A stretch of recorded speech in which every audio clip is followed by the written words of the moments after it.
He'll be there schooling some ignorant Gang. or catch him on a gaming whim. But this ain't a game to him. You could be a Bradley's baddie too. You could be a Bradley's baddie too. So join Jovan and get your critical cap on. 'Cause there's a Bradley's baddie inside of me and you. Good evening, everybody. Welcome to stream. How you doing? How you feeling? How you cooling? How you killing? It's me, your host, Jovan. Hey, yo, how's it going? How's it popping? How's it kicking? I'm joined today. Jimmy, what the hell?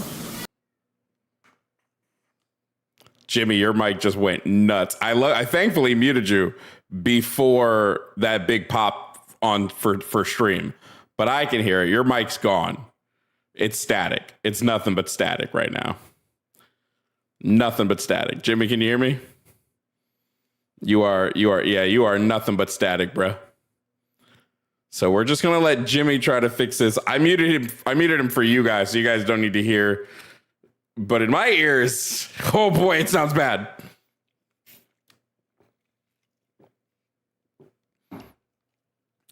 Oh man, Jimmy, it's nothing, bro. You might have to reset everything. While we let Jimmy do that, hi, chat. I had to mute. Just let me know when you want me to unmute you for myself. I had to mute you for myself because it was getting loud. Hi, chat. Welcome to stream, everybody. I was supposed to change the topics, and I hadn't yet. So let's do that really quickly. One, I know Jimmy doesn't want to have the trans debate. He famously hates that debate. But I'm going to keep it on the board because someone in chat said that Jimmy talks too much and I don't get a chance to talk. So if I have that on the board, I can just keep him muted during the trans debate. But no, you're still muted, or is that on purpose? Okay, yeah. Jimmy's still muted on purpose. Okay. So let's see. For today's stream topics, we're going to do MAGA is... Wait, do we want to do like MAGA is sexist, MAGA is racist, MAGA is homophobic, MAGA is... What do we want to do for our topics today, chat? I didn't actually come up with... I didn't make any, which... is on me, but what do we want to do for our topics today, chatty chat? What are you guys in? What fuels you, chat? What fuels you? Because it sure be fueling me. Someone said they accidentally just kicked their cat. They were supposed to cat. Before we get too far into it, Starfighter Chad, Mealy Bun, and Trans Dreamland, thank you for becoming the first people into the Twitch chat. The actual Mill, thank you so much for resubscribing for 1 month at tier 1. Mealy Bun, thank you for resubscribing for 8 months at tier 1. Starfighter Chad, thank you for resubscribing for 6 months at tier 1. Rent, thank you for resubscribing with Amazon Prime for 7 months. Shadow Wolf, 27, thank you for resubscribing for 4 months at tier 2.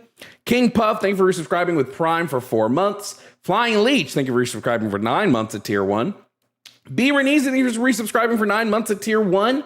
Rain the Man, so thank you for resubscribing for 6 months at tier 1. And Beer and Easy, thank you for the 5 gifted subs. I think I got all those out of the can. We're still waiting on Jimmy. I think I got it, guys. I got it. I think what we do is I texted Jimmy a really good what was it? You can't prove Trump is a good president. That's a great topic. You can't prove Trump is a good president. I'm going to keep trans men and women. Christianity is an untrue religion. Keeping that. We're going to nix gender affirming care, nix Republicans with terrible policies. So then we'll have it be, we're going to say, MAGA, where you at? We're going to say, you can't prove Trump is a good president. Christianity is an untrue religion. Stop. No.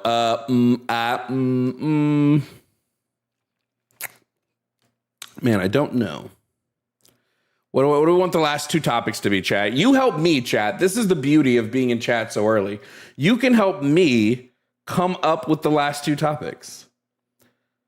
How white will the dance parties be in the Epstein/Trump ballroom? God damn. MAGA isn't pro-life. If we're going to just do abortion, me and Jimmy would just put abortion. I could do pro-choice all 10 months. Pro-choice all 40 weeks, baby.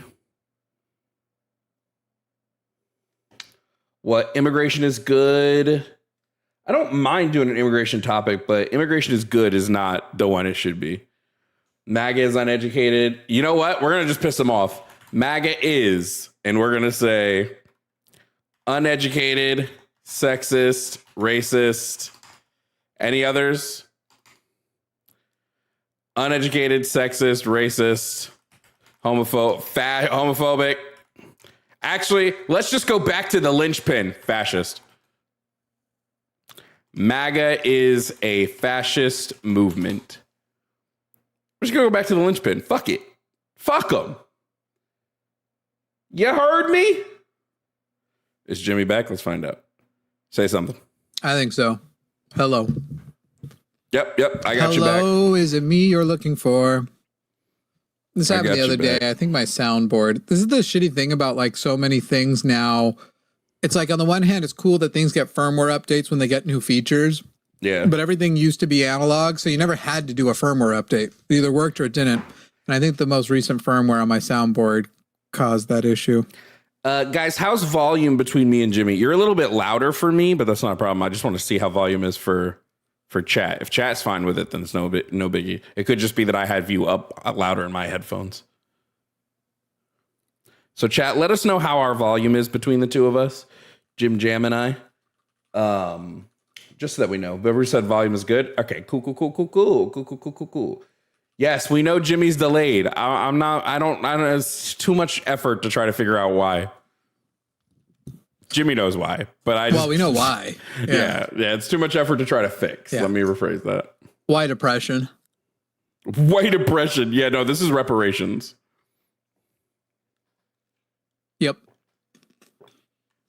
My audio is behind my video, or my video is behind my audio?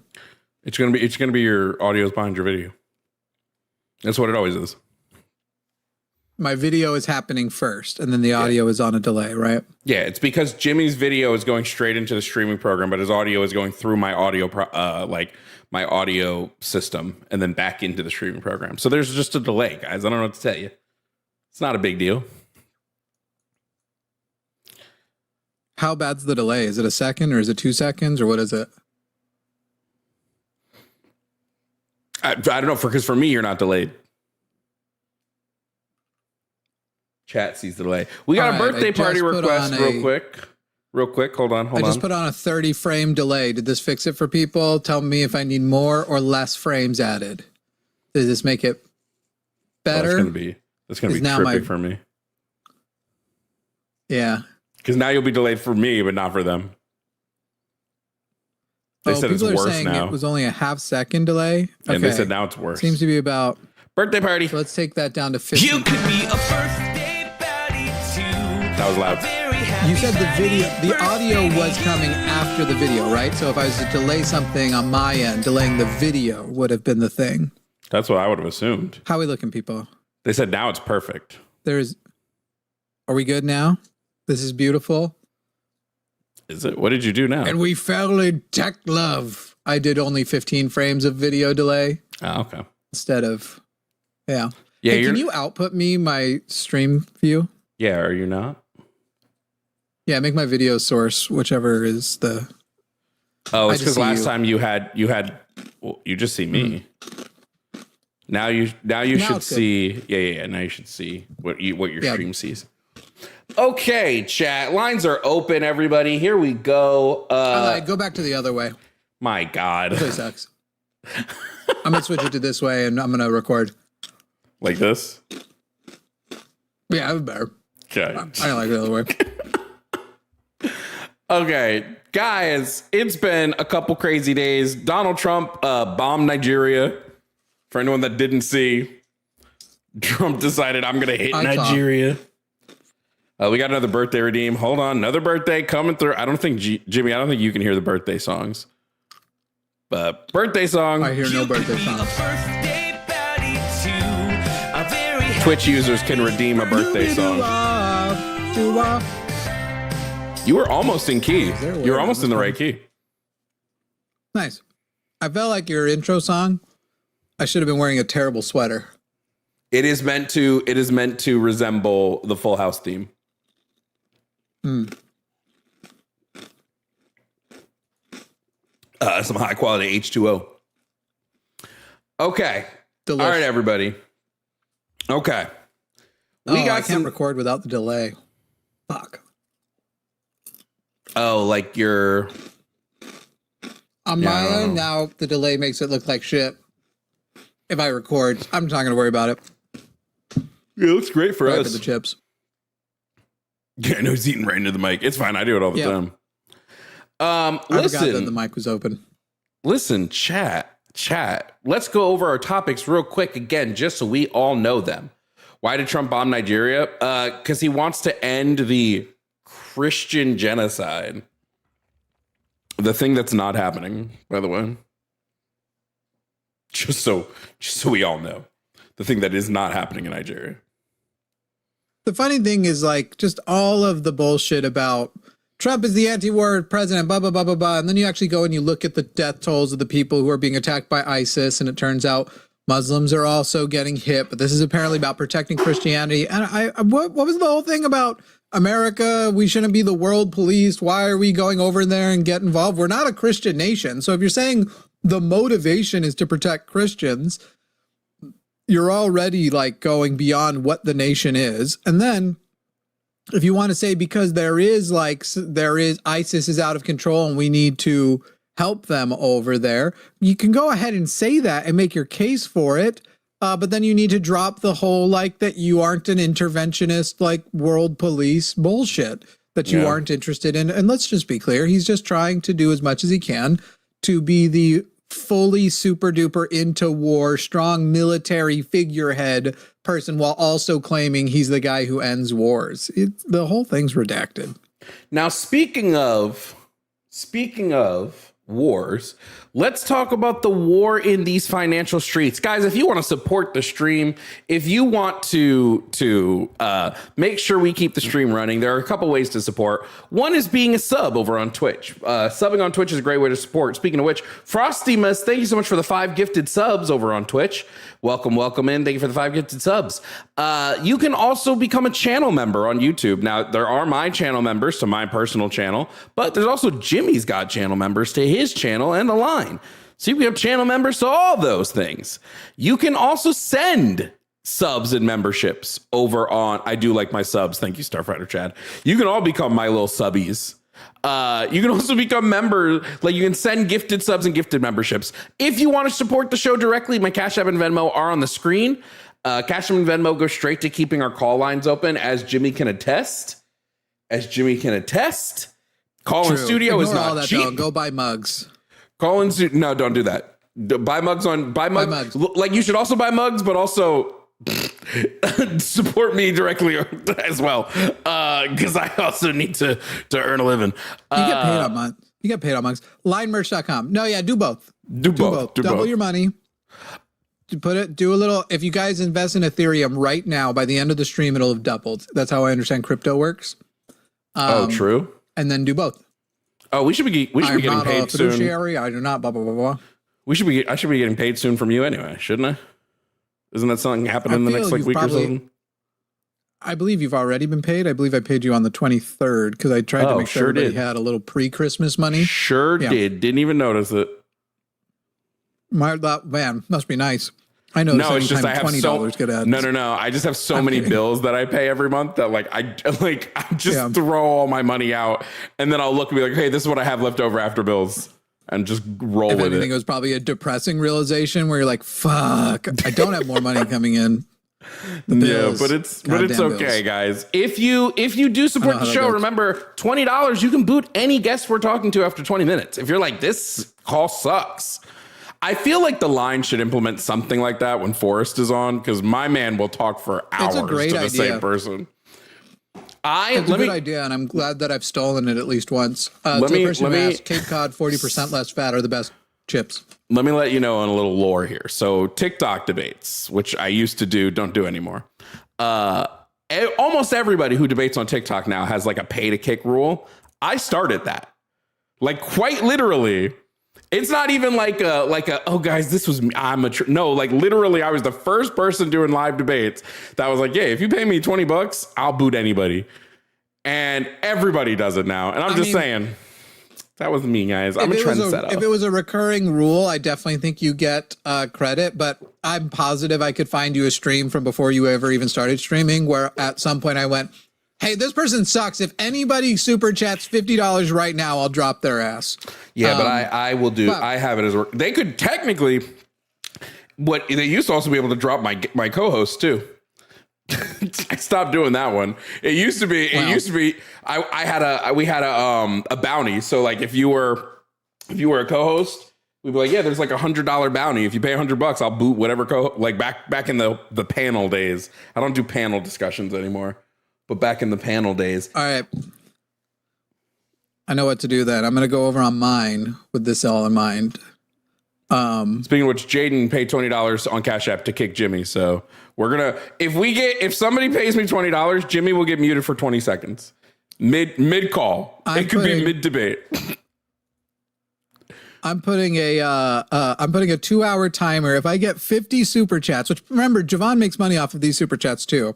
50 super chats of $20 or more, I'll mute my mic for the rest of the show. Midnight Rose, thank you for becoming a no matter how long you go, I'll leave it up. Someone said, your mom, would you ever do a collab with Tashika? I used to hop on Tashika's lives all the time back when I did TikTok lives. I don't do TikTok lives anymore, so maybe. Yeah, wait, 20 seconds seems short. How long should I mute Jimmy if somebody pays $20 to mute Jimmy? What are we saying? Like 2 minutes? $20 mutes Jimmy for 2 minutes? 0. I'm not engaging in this chaos. I'll just leave. but if they give us $1,000 over on mine, I'll just mute for the rest. You guys heard it here first. If you want to shut Jimmy up, $1,000. Jaden, thank you so much for the easy. Thank you so much for the Cash App. To the two people, by the way, I don't know if you're watching. I think it was Vel, and it might have been Jaden. But to the two people that were watching, the people that won the headphones, I'm shipping them out tomorrow. I've literally got them boxed up. I'm going to the post office tomorrow to ship them out. I'm sorry it took so long. They were at the old house, and I just kept forgetting every time I went back to the old house. That's what I thought, Vel. I'll try to remember, Vel, that's your Cash App so that I call you Vel when you send it. But I'm sending your headphones tomorrow morning. So I'll get a tracking number for you so that I can give them to you. By the way, it was hot in Texas today and Gross. yesterday. Yesterday was warm. Today was hot. We hit the 80s today. I'll be there next month. So hopefully it stays. I'm sure it won't be that hot, but hopefully it stays fairly warm. It's supposed to get better this week. We're supposed to get down to the 50s and 40s. I hate it. I love cold. I love the cold weather. Okay, guys, we have some calls. So let's start getting to the calls. Callers, if you're calling in, though, don't hang up. Don't be scared. Call in 219-327-8005. First up on the show, we have Chris. Chris is calling about topic number 4, pro-choice all 40 weeks, and he thinks there should be a 20-week cutoff. Let's see what Chris has to say. Chris, if you can hear me, can you provide me your age and pronouns, please? 32 and he, him. All right. Now, Chris, are you pro-life or are you pro-choice and just disagree with the 40-week stance? I'm pro-choice 100%. Definitely 40 weeks seems a bit excessive to me, but I know there are extenuating circumstances that meet that requirement. I'm not trying to shut it out completely. Okay, no problem. I can not to cut you off. I can save us all 20 minutes here. When we say pro-choice all 40 weeks, past the 24-week mark, Jimmy and I are pretty much both in agreement that, save for medical issues, you can do abortions that would prioritize the life of the fetus. So hysterectomy abortions and induction abortions can be done where the fetus does not die, and you just take it out because there's no reason to kill it once it hits a point of viability, unless there's a medical reason where you can't do that, and then you got to kill it anyway. But that would be up to the doctor and the person who's pregnant. To clarify, 24 weeks is where I feel a sense of moral. Can he not hear me? He can hear you. I can hear you. Chris, Sorry, can you hear me? Understand. Go ahead. Okay. To clarify, I don't believe in bringing the government in, though, at any point. So morally, I think that a person after a fetus gains sentience should consider that. But I still wouldn't ban it. I wouldn't make anything illegal. Okay, I can respect that for sure. Government has no place in anybody's lives. So yeah, I think if doctors want to have like protocol that they follow, and they're like, hey, we just don't do lethal past this, I would say that's a doctor's, that's fine if like doctors and hospitals have that like stipulation, but like their prerogative, right? Yeah. But the government, I agree with Jimmy. The government shouldn't be involved in abortion like at all. Except and we don't have a problem. Like, there's not a problem that like right now, if there's no studies that show like, because we don't have laws against that, even back when abortion was legal everywhere, that there was some huge number or even small number of late term abortions happening arbitrarily because at 30 weeks, someone just decided, I don't want it anymore. Late term abortions only happen to wanted children. And that's why it's necessary to protect them, because we are protecting people who wanted to have kids, but some circumstance made it horrible. So there's no reason to make it illegal. Okay. I'm definitely 100% on board with that then. I appreciate the distinction. I didn't understand if you're talking about just having the choice of doing it, just like change your mind, never mind, like at 35 weeks, and that's it for me. Right. Yeah. No, I would technically still make that legal, but you're not going to find a doctor. You're not going to find a doctor who will do that. I would technically still leave that legal, because it's not about specifically making sure that stays legal. It's about making sure that the government doesn't have a way in and an excuse to say, now I'm going to stop somebody who needed this from happening. And I'm going to kill mothers. I'm going to ruin people's lives. That shit. Yeah, and something to just to really quickly, just to give you a case study, in Canada, currently abortions are free and legal up to 40 weeks, and they have less late term abortions than we do. Okay, I just have a clarification question. Sure. So let's say that it was 35 weeks, and they decide it's no longer the choice. It's no longer like they wanted it, now they don't. Circumstances have changed, whatever those may be, and they do decide they want to get the abortion. Would that be under your purview? Would that be like hysterectomy, live birth, and then it's get placed into adoption, or is it like the poop? It would be up to it'd be up to the person giving birth whether they want to take the baby home, right? It'd be totally up to them either way, whether it was about an abortion or not. Like, they could say, take it out of me because I don't want it in me, but I still want to take it home. Right? It's fine. Right. Like premature births happen all the but the clarification I was seeking was, say they don't want it anymore. They don't want to take it home. They don't want it in them. They don't want it at all. Right? Yeah, would that then get taken by the state and put up by adoption, or would it be like ex-nate? It would, if it's viable, if it's a viable fetus that survives outside of the womb, then it would become a ward of the state. Unfortunately, I do think there's like a lot that we have to fix on the state issue for that, but like that's what would happen. Okay, I appreciate that clarification. That's just what I wanted to seek clarification on. Before I go, I wanted to just say that I love y'all's show, and I didn't vote for Trump, but I would say he's a preface it with he's a terrible president, right? But I don't think he's as bad for the country as people make it out to be. What he's doing is atrocious all across the board. But if those atrocities bring us closer together on a central line, then, it has to take an evil to get us there. That's accelerationist nonsense. I'm not saying it's the ends justify the means kind of thing. I'm just saying That's exactly the defense you we've just had a made. lot of- If it brings us back together, No. great. Let's do 9/11 again. Remember how unified we were back then? Let's 9/11 the fuck out of this place. I Clip that, wouldn't say bitches. unified clip because that, you had clip that. people screaming terrorism in airports and shit like that, you know? And it wasn't just because Brings of us racism. together, though. But, you know, I'm just saying it's like, Racism is, Yes, by the he's a way, shitty human like being. literally what you're saying, like Trump is atrocious, but if he's overall unifying, I don't think that's the worst thing in the world.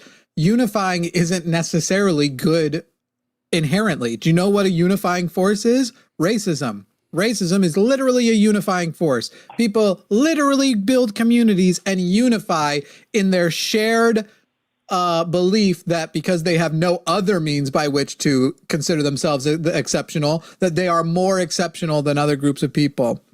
So you have to have a better You're talking about example that than Arkansas it being bullshit? unifying to it being worth it. I can agree just with talking that. about racism I would in say general. it's worth it if we can get that MFer hooked on the Epstein files for sure.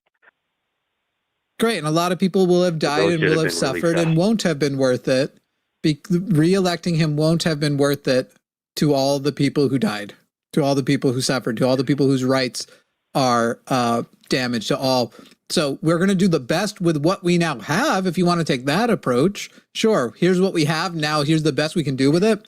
But anybody broadcasting that that's Trump better, was Chris. worth it is full of it. Okay, that's fine then. If that's your position, fine. The other one was accelerationist bullshit. Okay, well, I appreciate the distinction. Definitely not much for the accelerationists because didn't understand the difference. Appreciate that. But yeah, And the guy also, needs to like, be we've already taken out tried of office for accelerationism. sure. Hopefully behind bars. We've tried Under the pressure. accelerationism. It's never worked. Not only has it never worked, it's Agreed. arguably made things worse. The Nazis are coming back, people. Like, how, Dude, they how are you never going to do left. We accelerationism gave them more than asylum. Hitler? Sure. But it used to at least be a terribly shameful thing to be a Nazi. And now It used to be politically now correct Nick to punch a Fuentes. Nazi in the face. I don't know about politically correct, but I watched it on a loop. You know, I've seen somehow that video, that 4 seconds of Richard Spencer getting punched in the face is 4 hours long. It's crazy. Anyway. All right. Well, With Chris, some we good music appreciate on you. it too. Well, thank y'all guys. I appreciate your time. See ya. I Sorry, I do want to figured we were- clarify. we I were- also don't hate the trans topic. I hate that you get one person who calls in with the trans topic, and then you have all these MAGA people who pretend to be brave. They pretend, we are Charlie Kirk, we carry them. And none of them call in on actually defending MAGA. All they call in is on this contest to go, I want to prove I know nothing about the theory of trans identity. I know nothing about the actual science behind it. And I want to prove that my understanding is extremely limited and that I hate people who are going through things that I'm like making their life terrible. And I want to defend that using the dumbest, what I call common sense language. I hate that. I hate that it overtakes the show because they can't actually defend Donald Trump, those policies as a good thing, but they know that some group of fucking yokel morons who sound like they fucked their cousins, but these are the guys who cousin identity don't fuck with, gender identity fuck with, but not cousin identity. Those are the guys who are like, well, I can call in and I know that group of people, they're going to back me up because I'm going to say, a man's got a wiener. And it's as simple as that. And if you say anything else, you're gay and a communist. I'm tired of that. That's the dumb shit. Plus, you're gay and a socialist, Yes, so it je doesn't even suis work. Charlie. Je suis Charlie. Je suis Charlie. I do gotta say, we've definitely hit the point where the Charlie Kirk jokes are now bordering on hilarious. Like, it's coming people back are around. pumping out some banger Charlie Kirk memes. I'm going to practice. Hang on, let me zoom in here. I want to practice presenting a little bit more like Urka Kirk. You've been watching Urka Kirk? I've said Have it you been once. I seeing think the I said it the breakdown of her last facial time. expressions? I think I said it the last time me and you were live. I just can't handle how uncharismatic she is compared to Charlie. It's so annoying. Here's what I can't handle. Hi, I'm going to make a point of a couple of words. Wide eyes. And then I'm going to say a couple more words. Wide eyes. This and then I'm going to is- say one more set of words to the thing on top. Wide eyes. It's fucking weird. Also, Jimmy used a digital zoom. That's true. I just use I know the vMix's difference. Zoom. I know the difference. We're gonna bring up our next. Jesus Christ! Wait, let me real quick. Teacher Taylor, thank you for resubscribing with Prime on Twitch. Thank you so much. Someone sent a $50 super chat. I think to make me say all the shit that they put here, which I will at the end of stream. But like, I don't know what you were doing. But thanks for the $50. I guess. Fat in my pocket. Is it full of slurs? No, it's some weird shit about me clip farming. Then what's even the point? Oh, okay. Let's bring up our next zoom out so I can start the next call. What's wrong with this? Because I don't want that in the YouTube video. See if you can match the size of my head. Can you match the size of my head? How close can you get? I would say relative to what we actually our proportions actually are, I would say that this is probably pretty close to accurate. I have a ginormous head. How tall are you? I genuinely 6'2". I did not. You do not give 6'2" energy. I have heard this before. It's the weird. Everybody thinks I'm short. I am a tall man. I'm a tall. The first thing you will say is you're taller than I expected, and the second thing was and fatter. I am a larger man than most people expect. I mean, that don't matter. I'm also I'm a chunker. Anyway, let's bring in the next guest. Yeah, I'm narrow head on. All mine like comes straight out. I look like, have you ever seen that fucked up Steve Rogers, that one comic book guy drew where his chest looks like a Cybertruck on its side? Fan art. Somebody get to it right now. Draw Jimmy as Unfortunately, I have Elon Musk body proportions. Somebody draw Jimmy as Elon Musk on that yacht that one time. Anyway, we're going to bring up basically accurate. We're going to bring up our next guest. Next up is Dale. Now, Dale says that he does think Trump is a good president compared to all of the other presidents. All of the other presidents, Dale? Even the one that freed the slaves? Anyway, Dale, if you can hear me, please provide me your age and pronouns. Hello? Hello? Hi, my name is Dale McKinley. I'm 19 years old. My pronouns go as he and him. And I'm calling in tonight representing the Glendale Community Challengers Club. How are you two? Okay, I'm gonna skeptical. Yeah, I'm my troll meter is running off the charts right now, but I've got valid reasons. Listen, we've got 23 people here right now in the Parks and Rec Center. They come in here every Have them night all cheer. or every Friday night. Hey, everybody cheer. And what's that? Have them all cheer. What's that? We don't do cheering here. We do finger snapping. Have them all say hello at the same time. Okay. All right. All right, guys. I want you guys to say hello to Jimmy Snow and his assistant over the phone. Assistant? Did you hear that? I heard you breathing into your microphone. I heard you blow into the phone. Yeah, for sure. Because that's not how audio works. You waited the mic. You waited 16 minutes for this. You have a lot of people cheering at once, so maybe their breath made it to the phone mic. I don't know. You waited 16 minutes for this, Dale. You waited at noise canceling. You waited 16 minutes for this. What did you say the name of the club was? It was called the Glendale Community Challengers Club. I'm the vice president. Sure you are.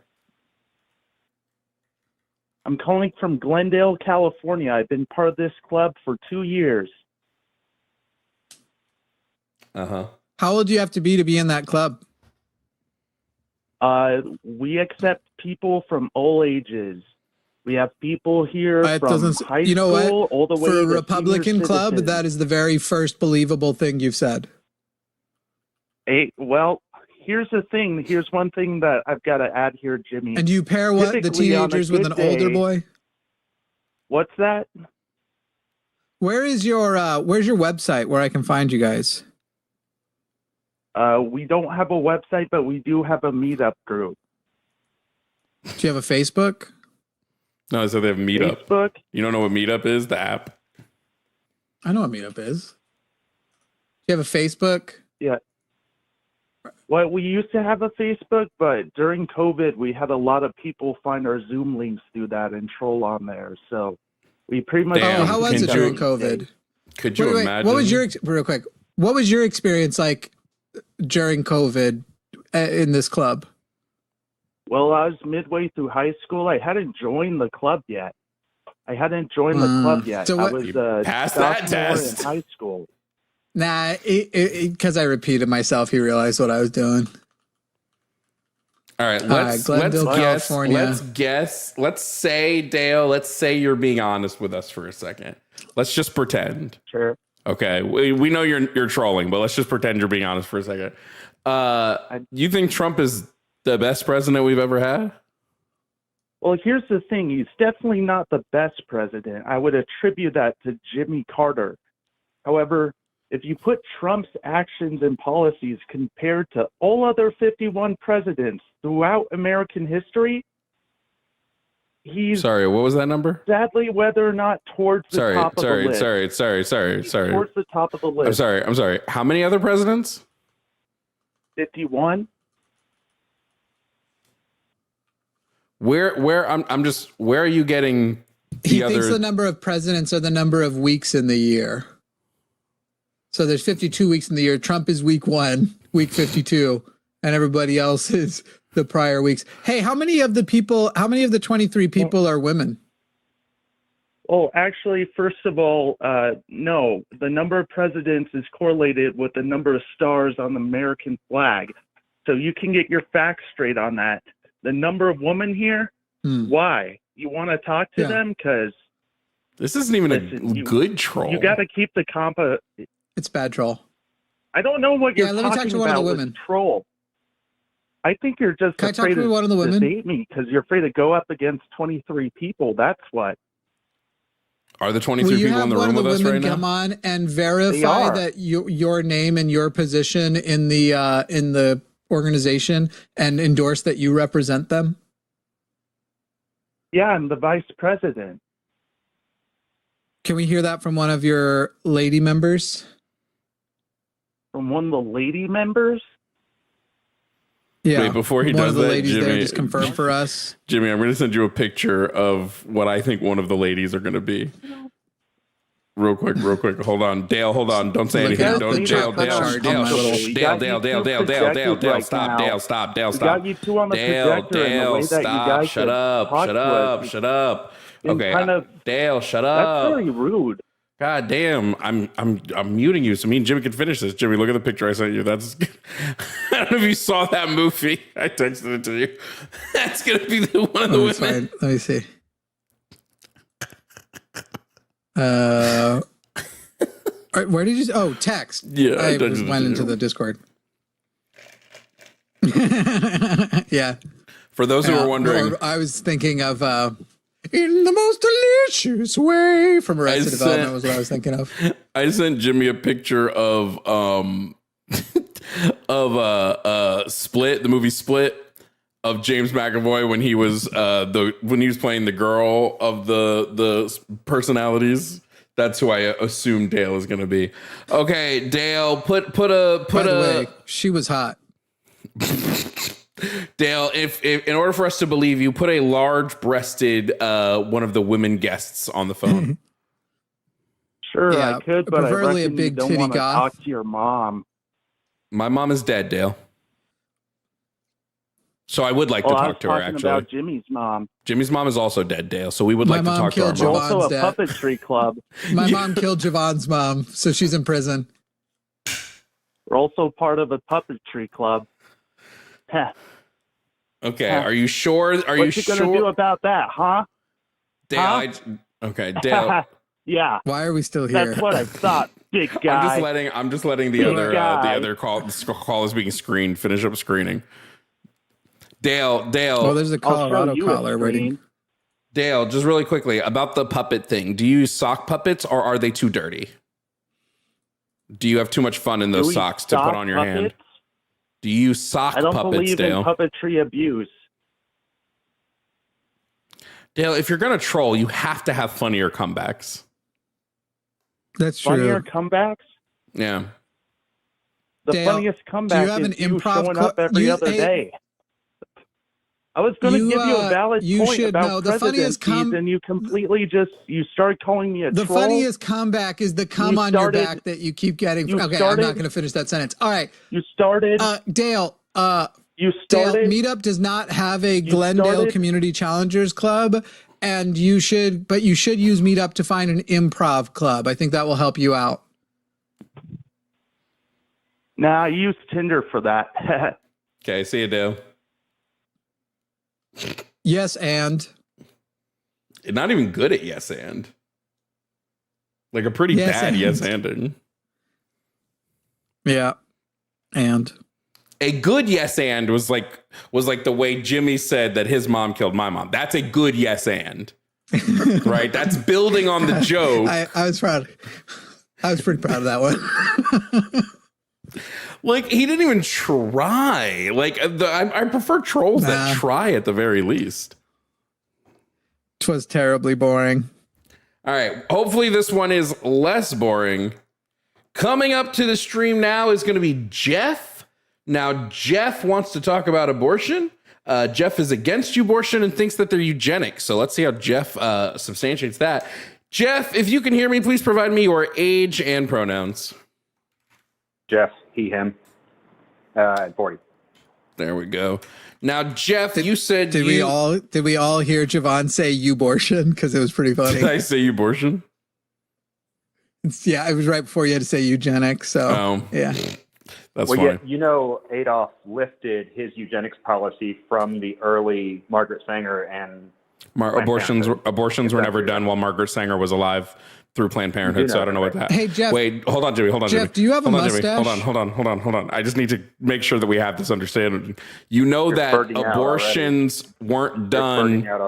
Jeff, abortions weren't done by Planned Parenthood until the 70s. You know we had a eugenics record. Jeff.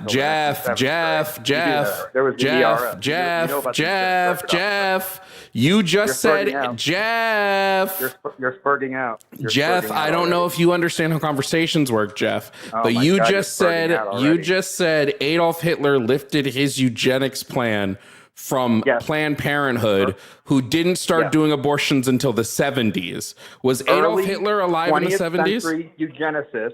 Was Adolf Hitler alive in the 70s? As their tool. That's not what you said. That's not what you said. You said he lifted it from Margaret Sanger and Planned Parenthood.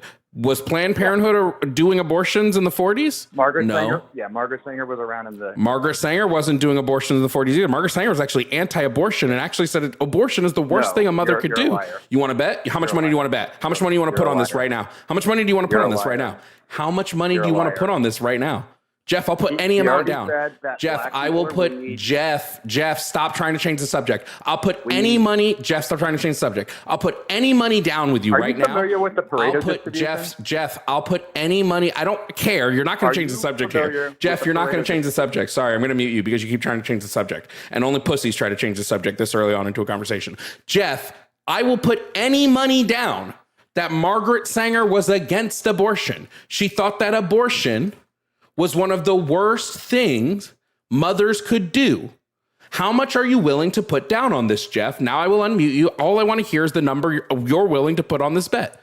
So how much, Jeff, are you willing to put on this bet? Let's go. What's your net worth? How much? I just want to know the number. What's your net worth? I just want to know the number, Jeff. This is what you Jeff, what is the number, Jeff? This is your full-time job. Please stop being a pussy and just tell me what the number is, Jeff. I think Jeff might have called my show this last week. Okay, he can't do it. I'm going to mute him again. I'm just going to pull up the proof. Go ahead, Jimmy. Oh, I've already got it. Margaret Sanger's exact quote was, "Abortion is an alternative that I cannot too strongly condemn. Although abortion may be resorted to in order to save the life of the mother, the practice of it merely for limitation of offspring is dangerous and vicious." Literally, abortion just doesn't have words strong enough to condemn. Okay, Jeff, it's dangerous and vicious. We just proved you wrong. Now what do you say? Abortions for Democrats? Stop, Jeff, stop being a pussy. We just proved you wrong. Now what do you say about the thing that you were proven wrong about? You're lying. Okay, bye, Jeff. I don't need to do this, Jeff. I have tons of people. I'm lying. Jimmy, I just made up the quote. Hold on. No, I'm muting you again, Jeff. I'm muting you again. Go ahead, Jimmy. What do you mean we're lying? We gave you the quote. Are you saying we made the quote up? Do you want us to tell you where to go and get the quote? Do you like abortions? Jeff, please stay on fucking topic. I need you to stay on topic. It's really just a hobby for me. Have more abortions. Jeff, I don't care. Jeff, I don't care. Please stay on topic. Like, it's so embarrassing at this point. So either Jeff, okay. Jimmy, do you want to take another call, or do you want to keep contending with this? Because it's just like, what is the point here? Jeff's not answering questions. He keeps moving topic. Jeff doesn't know how to actually engage. Jeff, every time he gets put into a corner, he just they're floundering, and then he just talks over, not recognizing he's been absolutely destroyed on this already. This thing about Margaret Sanger isn't at all true. But then also, so what? Let's say that Adolf Hitler's let's see if Jeff can engage honestly. Let's say that Adolf Hitler's favorite preparation of chicken was a salt brine and then a slow cook. Would that mean that because it was Hitler's favorite, anybody else who liked slow cooked salt brine chicken was automatically wrong because they had something in common with Hitler? Yes or no, Jeff? Would that mean that was automatically bad? You're a low IQ midwit who does. Okay, great. So as far as I'm low IQ, but Jeff can't answer a question because Jeff knows if he actually engages the conversation honestly, he's going to fail.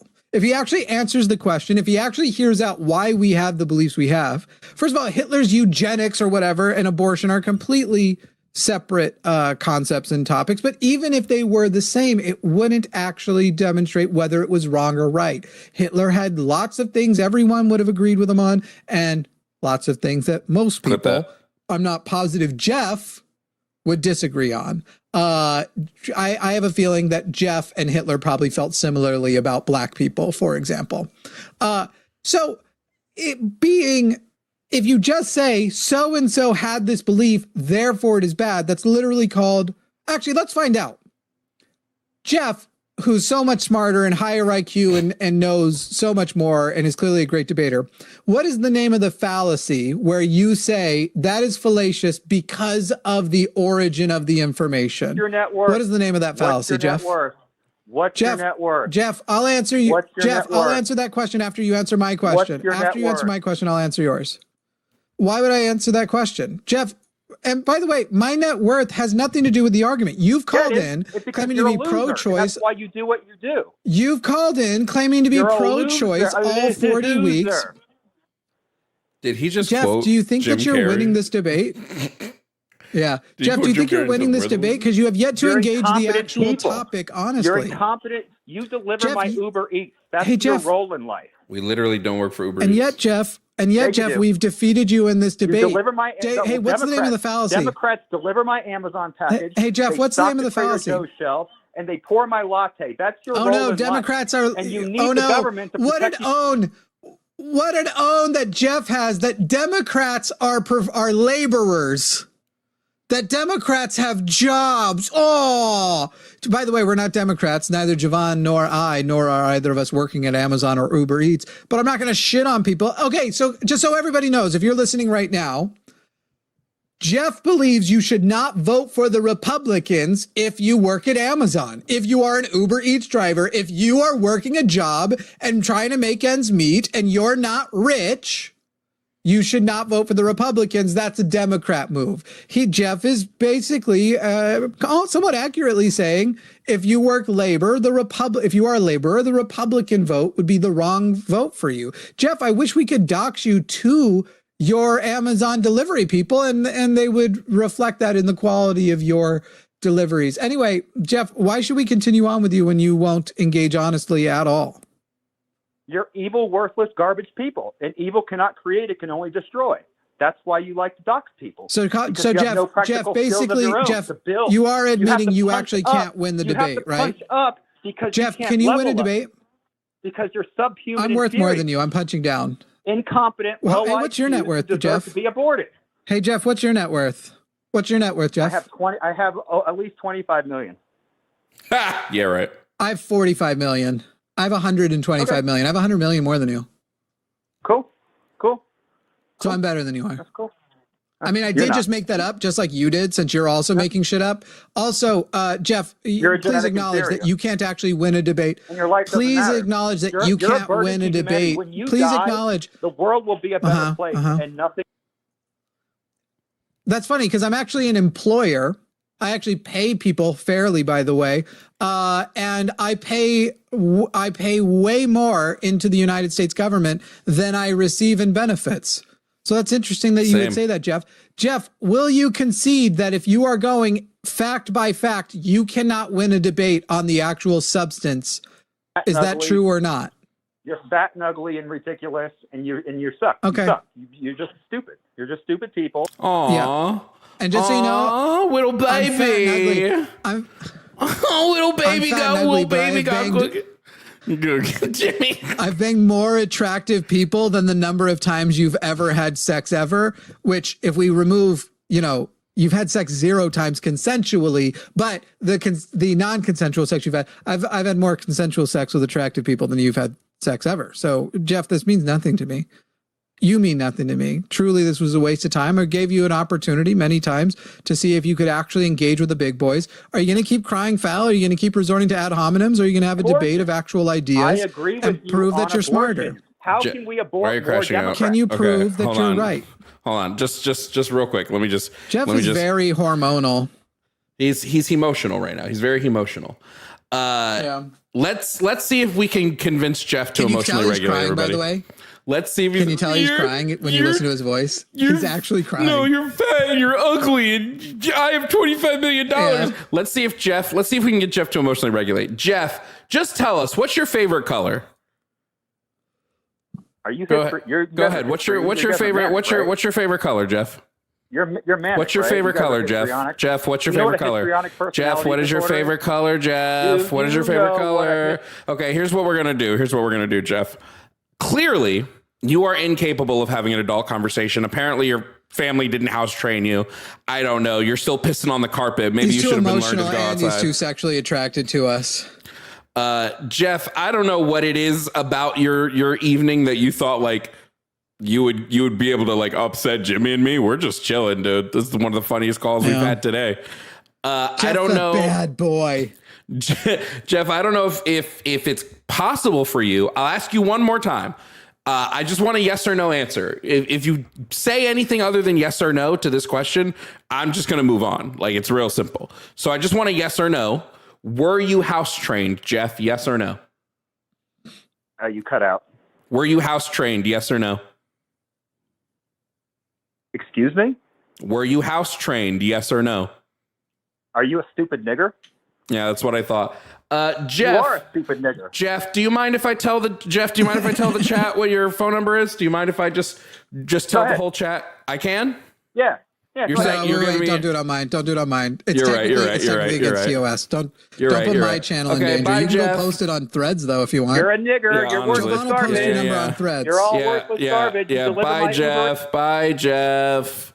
Enjoy the void. Here's the thing that the thing that redacted individuals like Jeff won't understand is it doesn't bother us when people who are clearly MAGA start resorting to slurs. Because I don't believe in the way like in years past it was like keep all of the racists so shamed that they don't admit that they're racist, right? Keep fucking the people on Tinder who say they're moderates, which is code.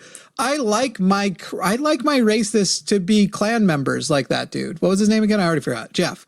If you're going to be a racist, admit you're in the Klan. And Jeff is like, guys, it speaks for itself. Jeff made it very clear he is MAGA. Jeff made it very clear he hates Democrats, which is weird. He called a couple of non-Democrats, but he made it very clear what side he's on, and then resorted to calling a black guy who he lost to in a war of words.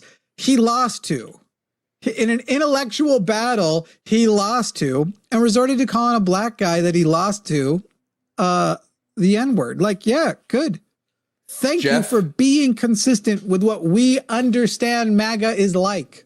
Not only lost within like 10 seconds of coming onto the stream. Like, it was probably the quickest victory in a debate we've ever seen. Suddenly. Oh, Jimmy can't hear me. Let's see if Jimmy can fix his his audio stuff. Guys, if you are like, want to stick it to Jeff, my Cash App and Venmo are right there. Why don't we stick it to Jeff? Prove how much my net worth is. Send $5 to tell Jeff to shut the fuck up. Send $5 to a black man. That'll fucking piss Jeff off. Don't you think? Anyway, hopefully other people in the calling queue will have better arguments than that. We're just gonna wait for Jimmy to get his audio fixed a little bit. Hey Vel, thank you so much for the $50 Cash App. Said Jeff, shut the fuck up. We love it. So fucking true, homie. This drive me crazy. Yeah, Jimmy can't hear me at all now. Let me see if it's not on my end, is it? Let me see. No, I'm still going in, so it's not on my end. It's not on me, governor. It's a Jimmy issue. Jimmy, fix your audio system. To the people waiting in the calling queue, just give us a little bit while Jimmy fixes his audio system, and then we'll bring you back. We'll bring you up, and hopefully you guys will have a decent chance of debate. By the way, guys, never let people convince you that Margaret Sanger was pro-abortion. You're back? Yeah. All right, cool. Never let people convince you that Margaret Sanger is pro-abortion. It is a talking point of the anti-choice crowd, and I hate it because Margaret Sanger really did not like abortions. This is why Planned Parenthood didn't start doing abortions till like 30 years after her death. You know what's crazy? Jeff's still talking right now. You think? You know?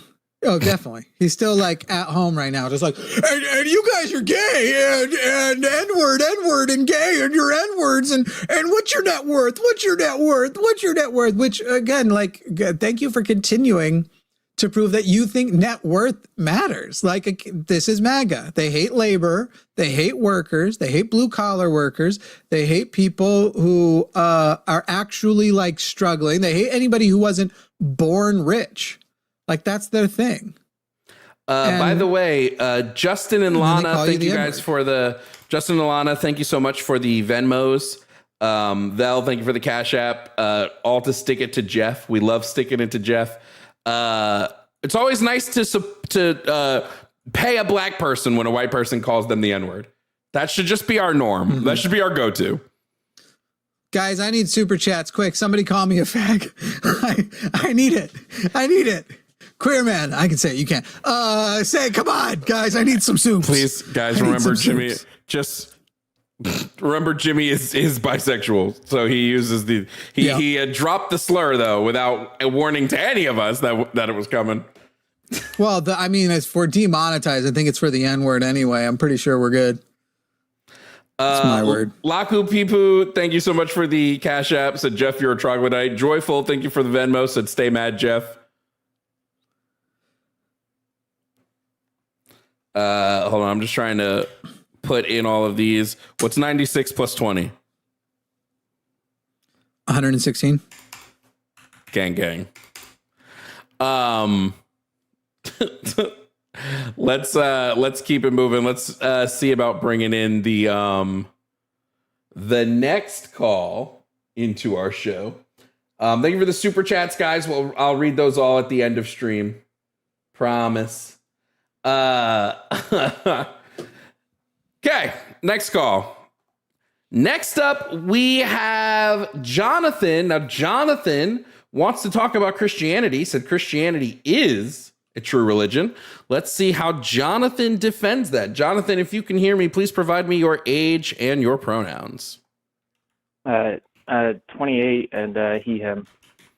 Okay, now, Jonathan, you are Christian, correct? Yes. Okay, now why do you think Christianity is true? Just real quick before I start, can I get your guys' names and your pronouns so I don't offend anybody? Yeah, sure. I'm Jovan. My pronouns are he, him. And Jimmy, he, him. Yeah. Okay, cool. I'm Christian. I pretty much I followed Christ for about 8 years now. I turned my life to him after struggling with different traumatic experiences in my childhood as far as abuse goes, traumatic experiences in my adulthood as far as assault goes. I've been through programs in my youth, kind of like the Scared Straight stuff you've seen on TV. I've been all over the place, sober livings, Christian men's homes, all over. And as soon as I found Jesus Christ, I started researching the history of what happened, who he is, the things that are, in the history of the church, in the Bible. I found it to be very true. It's a very loving religion at its core. I believe that a lot of people that use it and believe in it use it for wrong, and that they use it to harm people, condemn people, judge people. And I don't think that's what Christianity is. I think that Jesus came here to save us, and died for our sins, rose 3 days later, and gave us the opportunity to salvation. As far as I could retort things as far as if you guys have any reason as to why you don't believe it or things that you struggle with, or if you want to question me on what I feel about different things, go for it. But I believe it's 100% true. Yeah, sure. Let me just ask you what evidence you have that Jesus actually rose from the dead. Considering that, let's just say this. Let's just start with the fact of whether or not Jesus was real, right? Did he exist? Did he walk on this planet, No. right? No, no, let's not, Jonathan. Both Jovan and I are not mythicists. So let's just go ahead and assume that Jesus Christ, at least the man, existed, because that does not influence whether Christianity is true or not. Let's start where Jovan suggested. If Jesus Christ did not raise from the dead, Christianity. Okay. Jonathan, don't interrupt me. Don't interrupt me. Jesus Christ, if he didn't resurrect, the whole story is bunk. So let's start where Jovan said, what is your evidence that Jesus Christ rose from the dead, was resurrected? All right. Well, my evidence is just historical knowledge and the things that we have present inside of our earth right now, not only physical but spiritual, eyewitness testimonies. There's been over 20,000 manuscripts and writings about Jesus Christ and Christianity. I'm sorry, Jonathan. There have been writings outside of the Christian religion about Jesus, as far as the Quran goes, and different religions. Jonathan, hold on. We don't have a single eyewitness testimony from the resurrection. And everything you just said about the thousands of manuscripts only confirms. Hang on, I'm done. Caesar? Jonathan.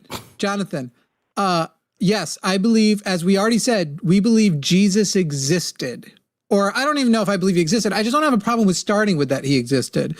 Alexander the Great, I believe Alexander the Great probably existed. However, historians understand that Alexander the Great, and I love when people go with this, there are lots of things that are ascribed to Alexander the Great that if we could go back and check will turn out not to be true. Because as is true of so many historical figures, especially who are revered, who are heroes, and who are or tyrannical or kings or whatever else, they end up with stories about them that are either about somebody else or made up. So I believe George Washington existed, but I don't believe the story of the cherry tree or the wooden teeth. And Alexander Great would be the same thing. You said we have all these thousands of manuscripts. You listed the Quran as one of them. The Quran written hundreds of years after. No one is denying that Christianity exists, that a Christian movement exists, or that Christian communities exist. Saying that a lot of people are writing about that isn't remotely compelling either. So again, what is the evidence? Because you said, we have all this evidence about what exists in the world. That are talked about in Luke, there isn't 500 eyewitness testimonies in the Bible. The Bible. Jonathan. How many of the 500 wrote down their account? Of those 500, how many of them actually wrote it down themselves? Luke was a physician. Okay, Luke, a journalist would, went around to Mary as well as many of his followers, and wrote down what question did I just ask you? Jonathan, what question did I just ask you? Jonathan, what question did I just ask you? Prove you were listening. Okay, sorry. Say it again. How many of the 500 witnesses wrote down their own account? I'm not sure on that exact knowledge. As far as I'm the answer concerned, is zero. The answer is zero. So what you have is a book that claims 500 witnesses. Just as I can tell you, Jonathan, I have a piece of paper here that says 1 million people have seen that I am God. Does that mean I actually have 1 million witnesses, or somebody wrote that I have 1 million witnesses?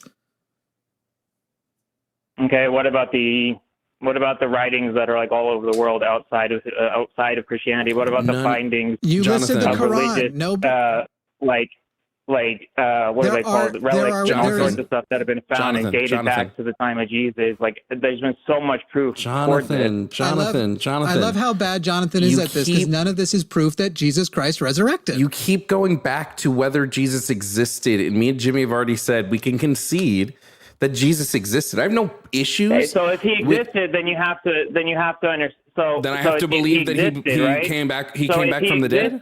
And all these things are written about him, right? Then, like, the things that they were writing about weren't like common writings. These were things that were new. Like, I don't think you understand. Hold on, Jonathan.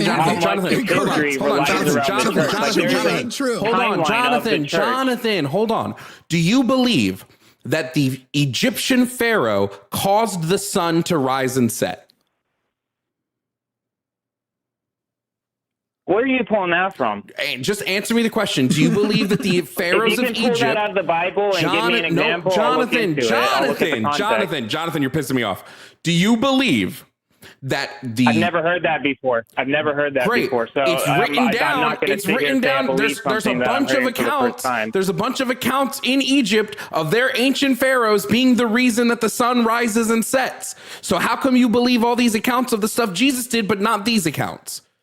It's because you're biased and you're Jesus operating. Has the most evidence for it compared to any other religion or anything else on the world. No, he doesn't. Jesus actually has some of the least amount of contemporary evidence of any historical figure in major historical figure. Alexander the Great has more contemporary evidence. Julius Caesar has more contemporary evidence. He has 25 writings about him. There's been 20,000 about Jesus. Contemporary. Jonathan, what does contemporary mean? You are not listening, dude.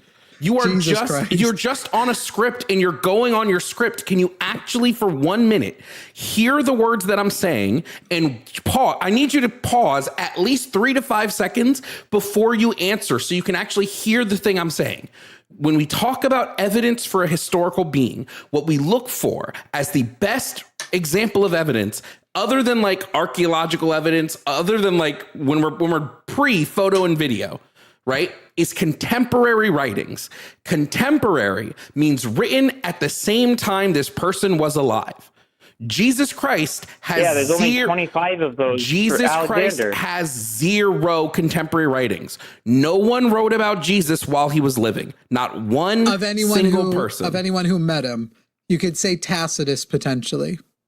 Never met him though. Not true. John wrote about him. That's what was John wrote about Jesus. The Gospel of John was not written by John. The Gospel of John is fucking 70 years. It was written 70 years together after Jonathan, Jesus you're not doing Jonathan, you're not doing what I asked you to, which is wait 5 seconds before you start answer so that you can hear what we're saying. The Gospel of John was written 70 years after Jesus died. That's fine. That doesn't mean anything. That means it's not contemporary, Jonathan. That's literally what that means. The words of the Bible have not changed. They have not changed for centuries. It's the most unchanging book that there is. Wait. You can go back to the earliest findings of Ethiopian Bibles, and they're exactly the same as Greek Bibles written 1,000 years later. Jonathan, which version of the Bible do you believe? The King James Version? No, I have an Eastern Orthodox Bible. Oh, what's wrong with the King James Version?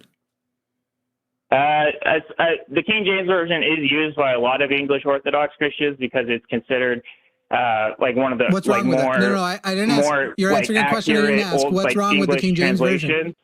But the King David actually didn't write the King James didn't write the King James Bible. He actually had people write the Bible for him. He didn't wait, Jonathan. So what's wrong with the King James Version of the Bible? Explain to me what you think is wrong. No, I'm asking you. You don't use the King James Version. Why not? I don't think there's like something's wrong with it. So explain it to me. What you think is wrong? What's wrong with it? Why don't you use the King James Version? Why do you prefer the Orthodox the one that version? Has more the traditional, like closer to the traditional translation. So you're saying that they're different and you have a preference in one? You like the one that is different in the way you like more? No, that's not true. Yeah, it sounds like what you're saying. That has the most history behind the NIV? it, and the one that is the oldest translated version. Oh, gotcha. So the other versions, though, you don't like because they're different and they're not as original. Anyway, you were saying about how all the Bible is exactly the same? No, I think all of them are paths to the truth. I'm just saying that each Christian, if you talk to Christians, they usually start in with one Bible, and you're supposed to explore all of them. You're not supposed to just pick one and They have different versions with different words, but anyway, you were talking about how the Bible's unchanging and exactly the same. Yeah, everything that it's saying, nothing. The messages and everything that it presents is unchanging. The message is unchanging. Oh, so not the words are unchanging. Maybe not even the way a lay person would unchange it. But if you are translating it right, no matter which version of it you, the individual, are reading, you'll get the exact same message no matter which version, because the versions aren't literally the same. When I say unchanging, I mean a more metaphysical kind of unchanging, unchanging as in the book is literally unchanged. I'm not trying to be mean to you. I'm not trying to offend you. I would ask that you please stop trying to like talk to me like like you're attacking me. I'm not trying to upset anybody. Jonathan, wait. You're sitting there and telling me you're not trying to hurt my feelings, and then you're now begging me to stop hurting your feelings? All I've done is pointed out the inconsistency with what you just said, and that hurts your feelings. I got to say, consistent for a Christian. No, it's not hurting my feelings. I'm asking if we can have more of a you're talking over me. You're not. You're kind of like. You're doing that thing that people do where you don't give me the opportunity to talk. You're trying to out the hypocrisy of their phrases. You talk about at least Jonathan, different things about the Bible, what it teaches. Jonathan, at least agree that it's not a harmful religion. Can we go to a topic you feel like your script is more suited for? Is your question where you won't be losing and exposed as a hypocrite? Could we go there? I think so. Listen, what's frustrating me in this call, Jonathan, what's frustrating me is that you're not answering any question we give you directly. You're like sidestepping it. You haven't asked me any questions repeat them and I'll answer them. I'm confused on what you're asking me because I've answered most of your questions. Okay, Jonathan, I'm going to ask you a direct question. Are there any contemporary writings of Jesus Christ?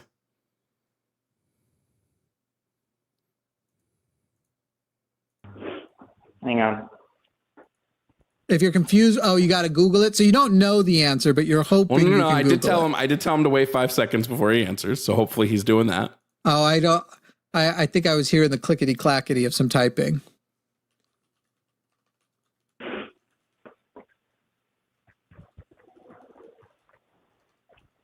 Do. How much time do you need here, buddy? I have that on the soundboard. Is it copyright free? I don't think my soundboard is. Probably not, but I don't think my soundboard is actually hooked up to my audio processor, so nobody heard that. Which now I wonder if any of my soundboard sounds have been hooked up this whole time. Jonathan, I don't understand what we're waiting on. So, I'm sorry, man. I'm not trying to be rude to you guys. I wasn't trying. I didn't think we were going to talk about I thought we were going to talk about the different verses or different things you disbelieve or teachings that you disagree with. I wasn't trying to convince you guys to believe in Christianity. I thought that we are talking about scriptures. Sorry, Jonathan, get off your cross. I know you like the story of Jesus. But stop with the I've been so crucified here. We literally are talking about with scriptures and teachings of Christianity we don't agree with, because the core and central teaching and scriptures of Christianity deal with the resurrection of Jesus Christ so that all who sin may be redeemed and live with the Father in heaven once more. That is at its core what we are discussing. And now you are being pushed into these corners where you recognize things you said are blatantly untrue. When you're asked to repeat questions back that you were just asked, you're sort of exposed as the person not listening, but because you can't, and you just went off on some tangent you want to. Jonathan, stop trying to put on us that you never came in here honestly. If you want to sit and say, I've gotten frazzled and I'm now not engaging well because I've let my emotions get ahead of me, let me go ahead and take the night off, calm down, think about what I want to present next time, and call back, that's fine. But this like martyrdom shit where you're trying to put on us that you failed, that you cannot defend the truth of the supernatural resurrection of Jesus Christ is some Christian martyr bullshit. That's a very big aspect of Christianity, yes, and believing in something. And that's a terrible reason to believe in anything, because everyone can believe anything on faith. Dude. Muslims believed on faith. Do you not have faith in anything? You have faith in nothing. Correct. Because when you you're turn the now lights try and do on, you don't think they're going to turn on when you flip the light switch. Oh my you God, I expect it hate to when just this not work. happens. Great. So Jonathan, now I'm going to expose you once again as not knowing the words you are using. And now I'm going to expose you as not even knowing the scriptures you are claiming, because you've just committed what's called the equivocation fallacy. We had this happen earlier this week when somebody tried to defend Christianity using S5 modal logic, where they were using the terms probable or possible and necessary in the logic philosophy way, and then responding when the colloquial use was brought to them. So you are now trying to mix in religious faith and switch to colloquial faith, which would mean confidence based on evidence, based on past experience, confidence. Whereas religious faith, excuse me, Jonathan. Look at the Latin meaning of confidence. Look at the root word of confidence. Great, and yet Jonathan, it doesn't matter. Like, come on, man. And yet, Jonathan, I'm going to continue my point because I literally just used the term colloquial. The origin of a word, the reason why we have a new word for it is because we use it differently. Faith, as in religious faith, is, by the way, defined in your own text in Hebrew 11 verses 1. You're welcome to pull that up if you need to be educated on it. Faith means belief without evidence. Faith means belief via spiritual apprehension, that I have not had this thing proven to me as true. So when I turn on the light switch, by the way, I do expect it will turn on. Believe is an interesting word there. I expect it to turn on based on my pattern of turning on light switches. But guess what? I also have a knowledge that it might not turn on because there are a great many things that could go wrong, like a blown circuit, a blown out light bulb, or whatever. And that is all based in material, real facts and information. Religious faith is not the same type of faith. So once again, another expose. You don't know what you're talking about, and you just committed an equivocation fallacy. Can I respond? Sure. Would you like to begin by apologizing for your fallacy? I'll apologize. Let me just go on what you said. That whole thing. So yeah, I do have that in my life. You may not have experienced that, but as soon as I started following Jesus, praying, calling on his name, reading the Bible, going to church, doing the things that Jesus calls us to do, and my life drastically changed. Little moments, things that would happen that would had no reason to happen, but were my benefit. Jonathan, we don't need to waste time on Jonathan. We don't need to waste Jonathan.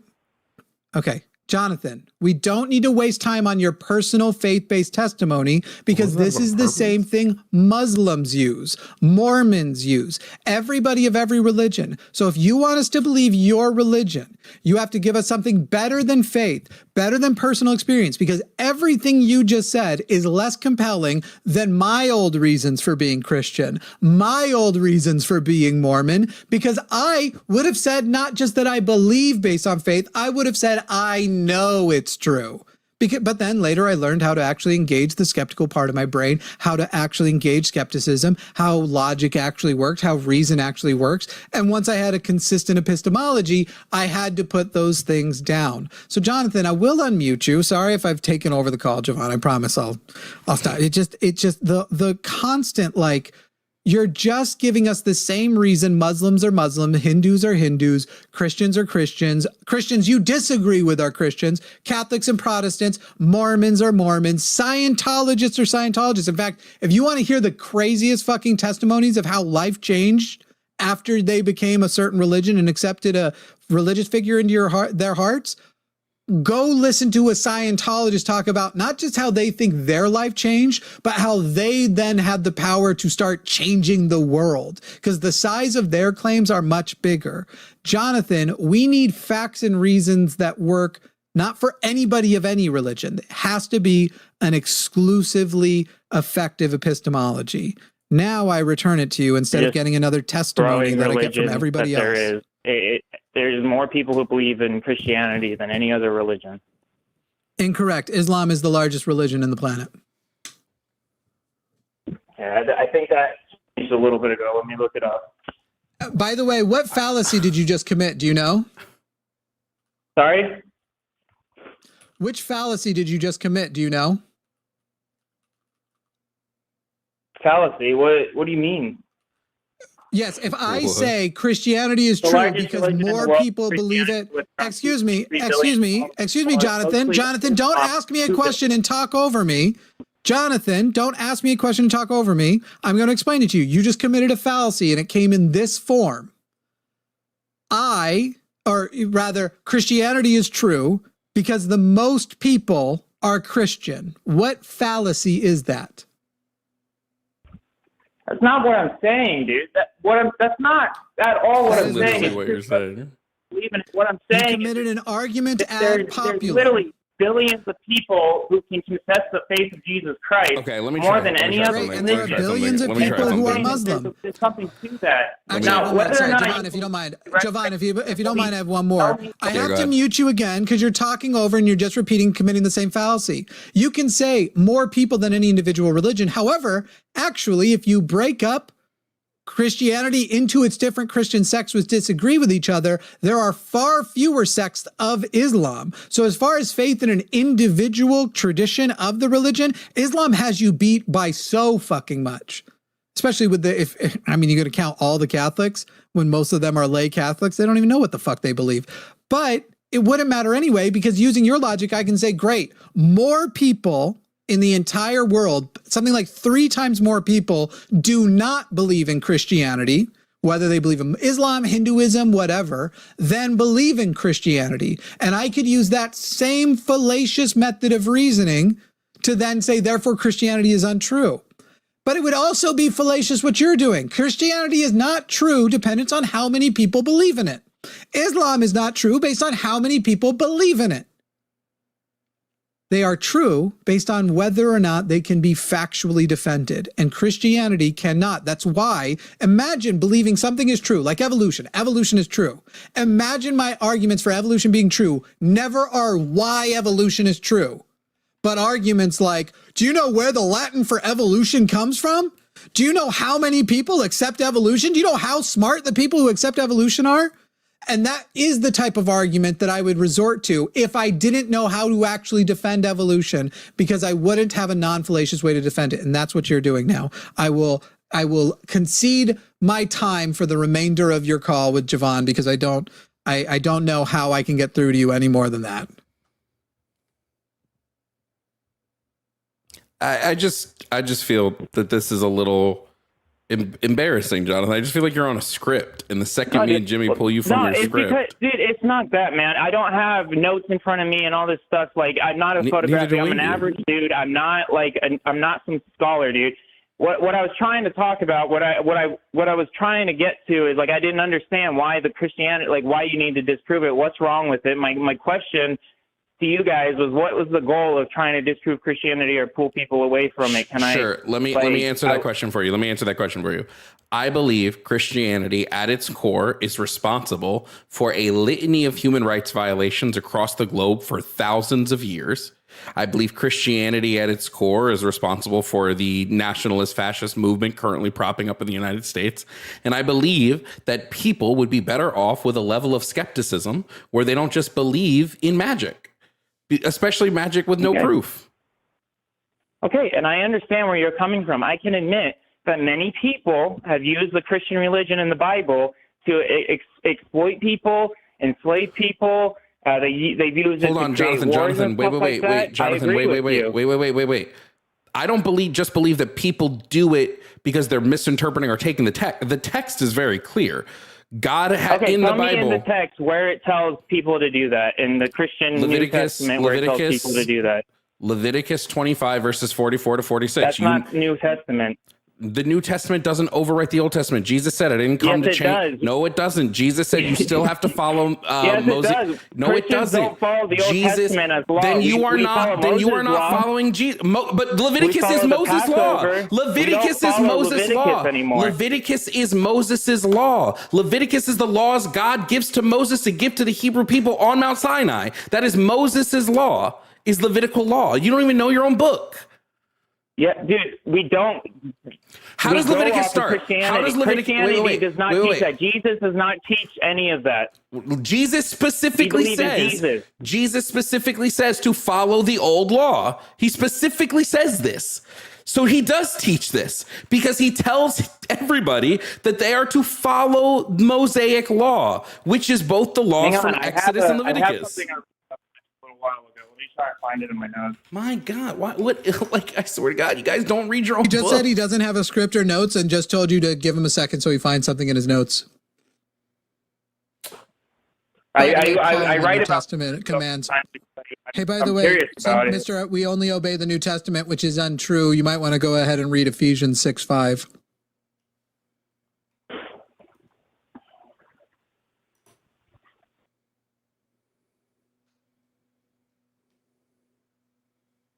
I'm going to go pee. I wonder if he'll be done scouring his notes by the time I get back. Doubtful. Jonathan, I can just tell you what Jesus said about the old law. Like, I can just tell you. I can just tell you directly. Okay, so it's based off of a covenant. So we obey the New Testament rather than the Old Testament. Jesus fulfills the Old Covenant and established a new covenant. The Old Testament contains law of Moses given by God by Israel, dietary laws, sacrifices, circumcision, temple rules, civil laws. Christians believe this was a temporary covenant meant to prepare the way for the Messiah. Galatians 3:24, the law was our guardian until Christ came. Jesus inaugurates a new covenant promised in the Old Testament itself. Jeremiah 31:31, the days are coming when I will make a new covenant. Jesus fulfilled the law, not abolished it. Jonathan, can you do me a favor? Jonathan, can you do me a favor? What you're doing right now is you're just reading off of a script that you're not critically thinking about. It's just sort of weird. Jesus says, and I quote, "Do not think that I have come to abolish the law or the prophets. I have not come to abolish these things, but to fulfill them." He didn't get rid of them. He says, anyone who breaks one of the least of these commands and teaches others to do so will be called least in the kingdom of heaven. He says, ceremonial law. He does not make Jonathan, you're adding to your own text. Jesus doesn't say anywhere that this is about ceremonial law. You are coming with a cop-out because the actual book says something that you wouldn't believe. So instead, you have to twist the words of your own text. Jesus does not mention anywhere that it is just ceremonial law. He doesn't mention this at all. He says you have to still follow Mosaic law. No, he says, let no one judge you with regard to food or festivals. Galatians 2:16. That is not what. That is not no longer have to worry about. That is not. No, it doesn't. No, it doesn't. No, it doesn't. No, it doesn't. It doesn't. And Jesus puts together his new commandments, which are supposed to be held above Moses' law. Jesus summarized God's law as love God, love your neighbor. On these two commandments hang all the law and the prophets. Matthew 22:40. Christians follow Christ's teachings, not a legal code. Incorrect. It's not incorrect, dude. It is. And it's just sad. Not. It's just sad that you're adding context to a book that's very clear about what it is saying. We don't follow that law. There's new covenants and new laws that Jesus created that we're supposed to follow. We're supposed to look at the Old Testament. Follow those while still following the laws of Moses. The Old Testament is like The only people who follow only the Old Testament and follow it by the book. Hold on. I'm just gonna Matthew 23, 1-3. Jesus tells the crowd and his disciples that the scribes and Pharisees sit on Moses' seat and instructs them to do what they teach. They sit on the seat of Moses, they teach what Moses taught, and you are supposed to follow this. Jesus says this verbatim. Did you already do Matthew 5:18? You're not talking. Yeah, that's the verse where he's rebuking, I believe. So hang on, let me go into Matthew. Your tag. I'm going to the bathroom now, Jimmy. Matthew 5:18 is where you need to go. Hey, what's the dot over an I called? Where are you going? I didn't hear where he said he had to go.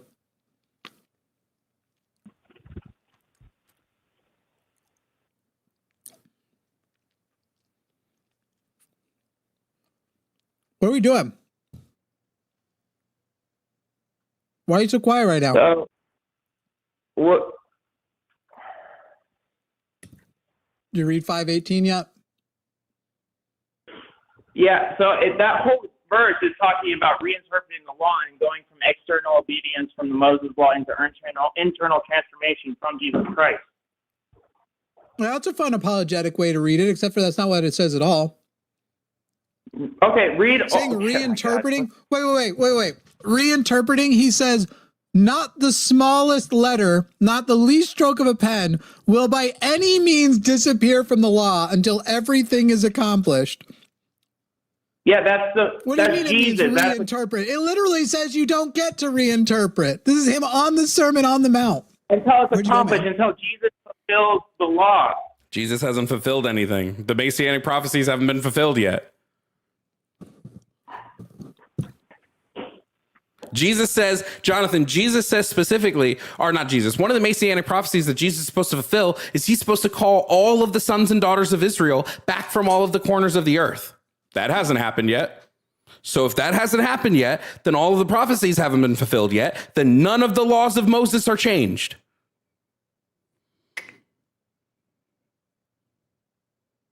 So what are you doing tomorrow? You got to work?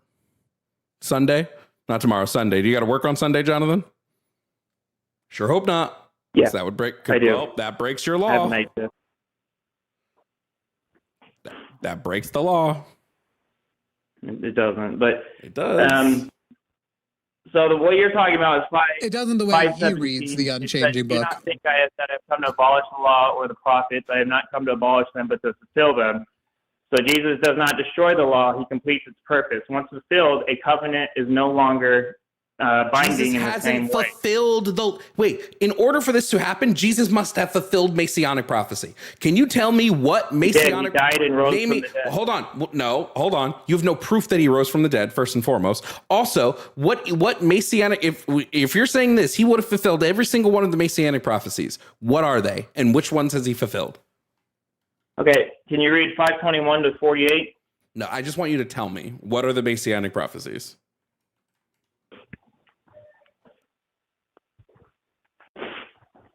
Messianic? He doesn't want to engage that question because it'll reveal he doesn't know again.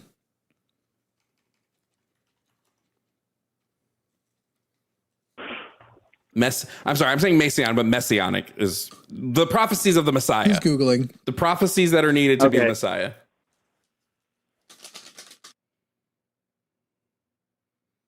Because there's like a fuck ton of them, just saying. And I can't think of one Jesus has fulfilled. I do like, though, he must be conceding that if you read just the Old Testament, you'd end up being evil because the God of the Old Testament is evil. It's very obvious to him that this God that he believes is loving and unchanging and stuff stopped being such a bastard once he had a kid. No, it's not true. Had a baby and he calmed down. So it's the same thing as like if let's just put it, if you're a criminal, right? You commit a crime, you rob a store. And a cop comes, picks you up, and then takes you out for ice cream and lets you go. That's not justice, right?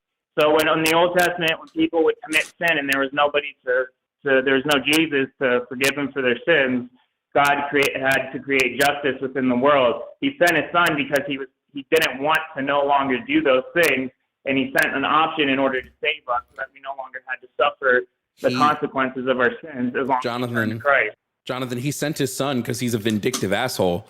Jesus didn't need to send, or God didn't need to send Jesus down to forgive our sins. God could have just forgiven them. He could have just snapped his fingers and all is forgiven. Instead, he sends, I'm going to send my one son into the motherfucking lion's den to be tortured.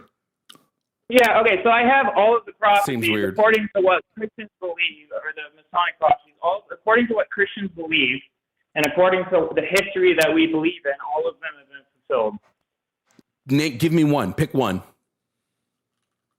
All right, so, and this is based off of our belief system, not what you think you know. It says Messiah would be born of a woman.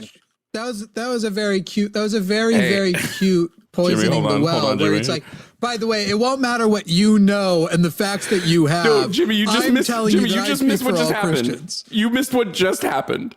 The prophecy he gave me was born of a woman. Last time I checked, like 99% of people are born of women. So I guess I am a Messiah. Yeah. And Jimmy is a Messiah. All right. Jonathan, Messiah are you was a Messiah? You go to Matthew, it talks about that lineage. I'm sorry, which one are you talking about? The second one, Messiah would come from Abraham's line. If you go into Matthew and you read the lineage of Jesus, it goes all the way back to Abraham. And I believe in John, there's another lineage that takes them all the way back to Adam. This doesn't prove that Jesus was of the Abrahamic line, because the Gospels say, of course the Gospels would say so. They want you to believe Jesus was a prophet. So, they would say that he was born from Abraham's line. You don't have a genealogy. So again, this is off of No, Jonathan, I need you to do something for me. Jonathan, stop. Here's what I need you to recognize. The Bible is the claim. It is not the evidence. When you say it is the claim that this happened. It's not the evidence that this happened. It's just the claim. Okay. That's how the Bible works. It's a claim. It's a book of a lot of claims, a lot of which contradict each other, but it's not the evidence. All right. By the way, hey, there's biblical. So wait. So the way you're talking about biblical evidence, Jonathan. And we have Jonathan, you accept the book of Micah. More evidence. You're not going to talk over me. I have the mute button. Micah 4 has one of the messianic prophecies. Which one's in Micah? I want to know how much you know the book.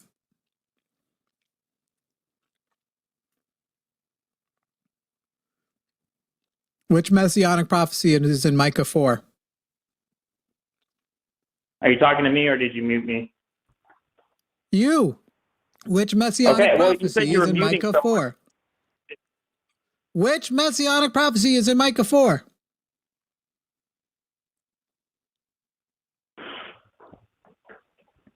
I have my Bible, dude. I'm trying to look into this, man. I told you I don't have like a photographic memory. I'm like that, but it's a universal peace. Yeah. So that's been fulfilled, right? No wars. Not just no wars, by the way. God's temple at the mountain of the Lord's temple will be established. So that one hasn't been fulfilled. And world peace has yet to be achieved. Or wait, when did world peace happen? Did Trump just do that? While we've been on the phone, did Trump get world peace? No, instead he bombed Nigeria. Anyway, Jonathan, it's been 40 minutes and you haven't been able to provide any sort of like decent argument. Me and Jimmy are going to move on. Hopefully somebody else can provide a better argument.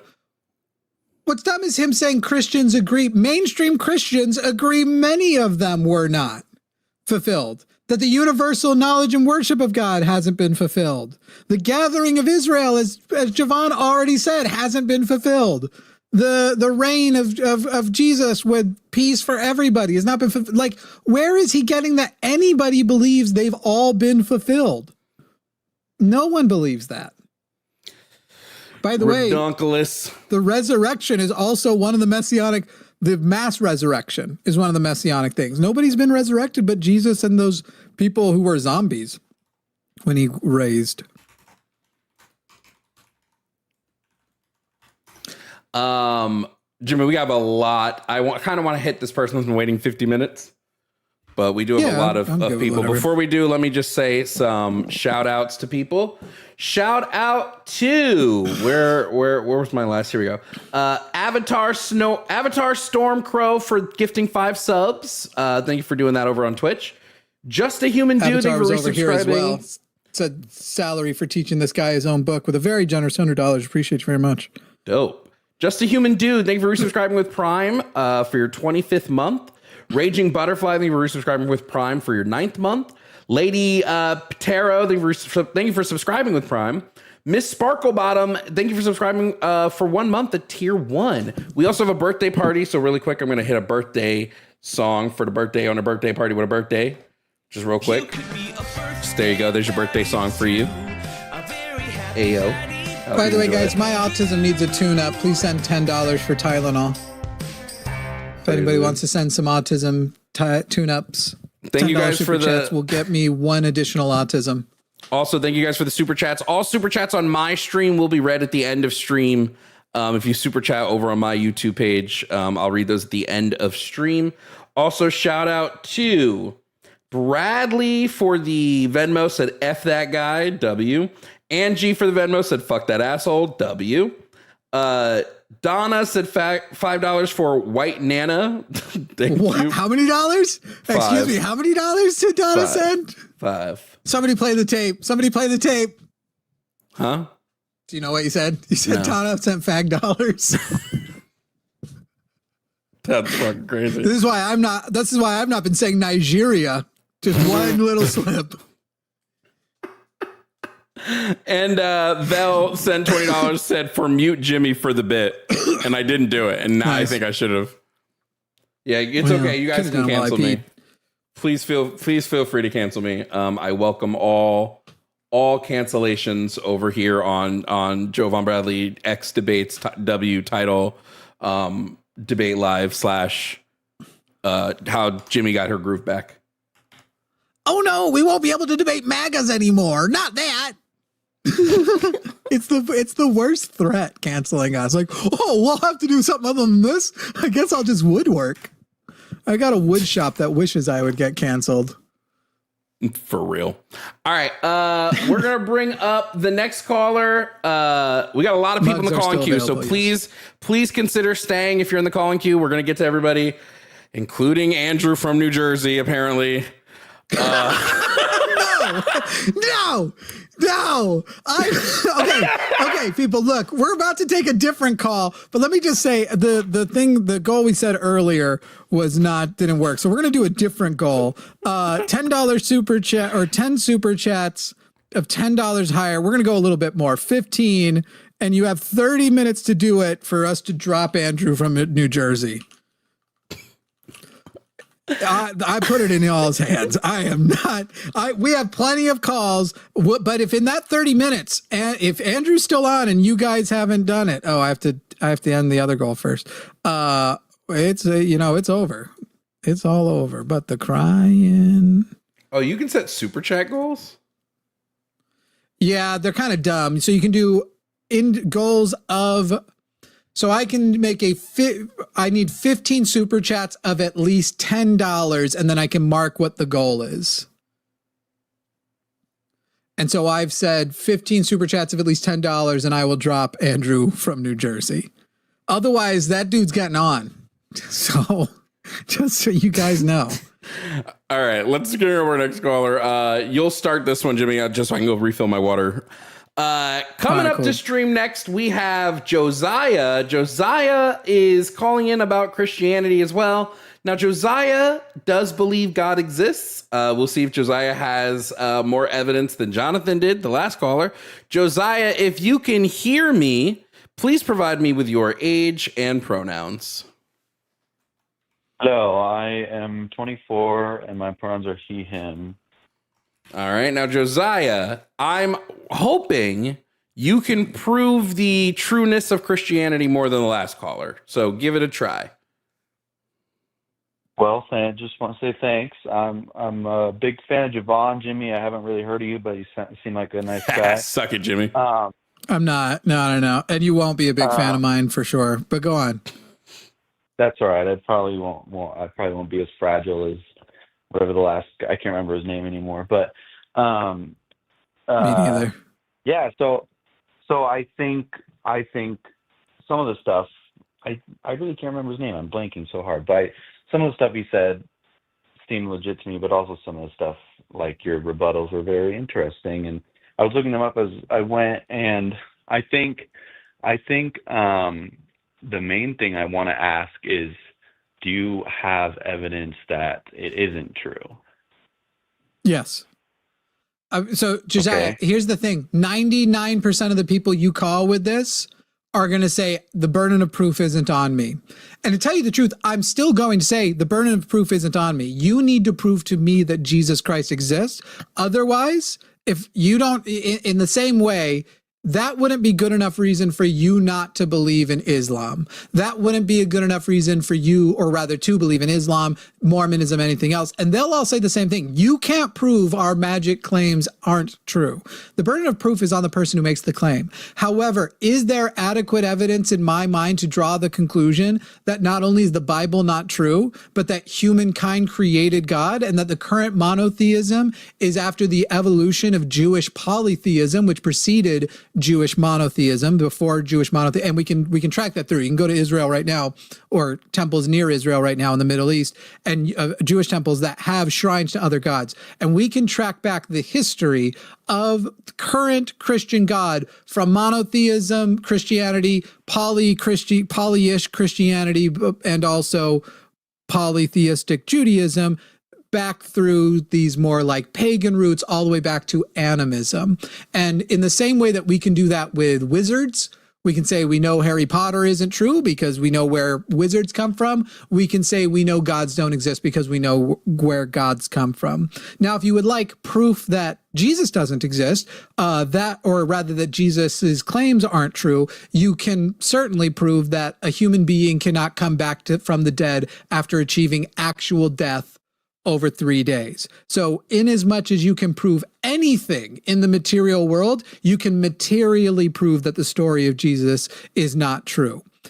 If you want to resort to, but can you prove magic isn't true? Well, no, but then you can't prove anything isn't true. Literally anything. You can't prove that I'm not inside you right now controlling you like a puppet, right? Because magic. So in as much as anything can be proven not true, yes, I can prove Christianity is untrue, I can prove the existence of God is untrue, and I can claim to know both of those things. Sure, I see what you're saying.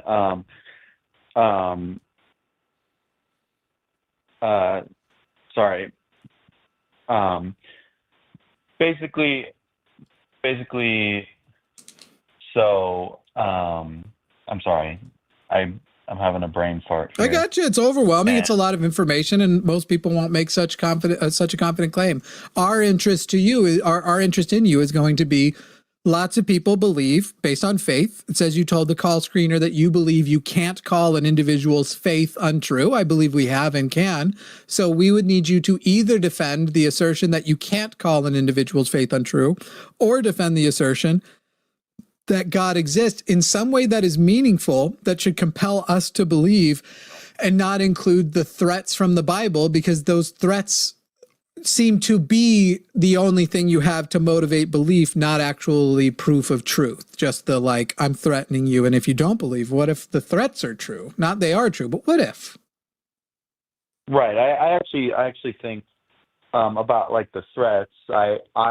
I think that the Christianity is like largely based off of that, but I also believe that is really comes down to like who has spread Christianity, and I agree that Christianity has done egregiously horrible things the same way I agree that other religions have as well, and also people have done horrible things in the name of science. Josiah, all of this is fine, but it's just preamble, right? All of this, we don't need to talk about what we agree on. Yes, lots of religions have done great things. Lots of religions have done terrible things. Neither the greatness or the terror indicates whether the thing is true or not. You might have cancer, even though that's a terrible reality. Okay? So let's get to why it's true. I already gave you my reasons for why it's not, a sort of brief overview. You asked if we could do that. The burden of proof is still very much on you if you assert that it's true. However, I'm not afraid of defending that it's not. Yeah, so there are, well, one of the things you mentioned was that people can't come back to life. I think there are modern day accounts of that happening. Nope. There are 0 accounts of a person being truly dead. We're talking dead. Brain activity has ceased for 3 days. We'll cut it to 24 hours. I'll cut off 2 days for you. If you can find evidence of a single individual who after 1 hour, I'll cut off most of it, of true total brain death has been brought back to life, I will concede the point that resurrection is possible. Okay, yeah. I mean, I can't. I guess some of the accounts that I've heard of could be like not scientifically proven. So that's fine. That will be true. That will be the case. Because if you've heard of anything, just saying that you know of a story. I know of stories. I know of lots of stories that you won't believe in that people track as evidence. But what I'm telling you is there is no proof anybody has ever died when you're dead and come back from dead. Okay.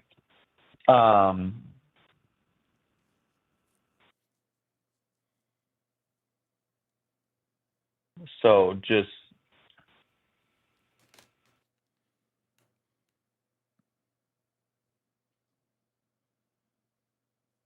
I mean, I think I would have trouble finding that on such short notice. So that's my bad for not.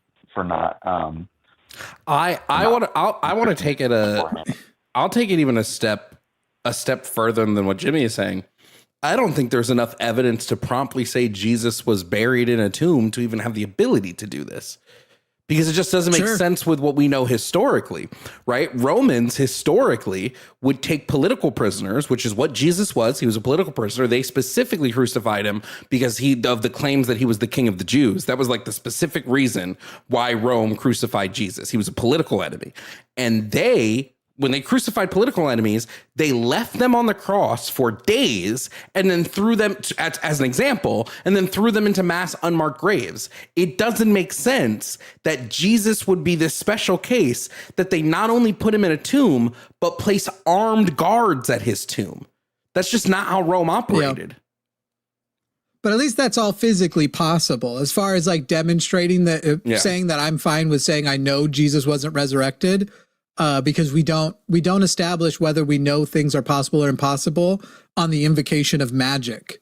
So if we do not say magic is one of the options, then I absolutely know. But if magic is one of the options, then nothing is impossible and everything is possible, and that's crazy.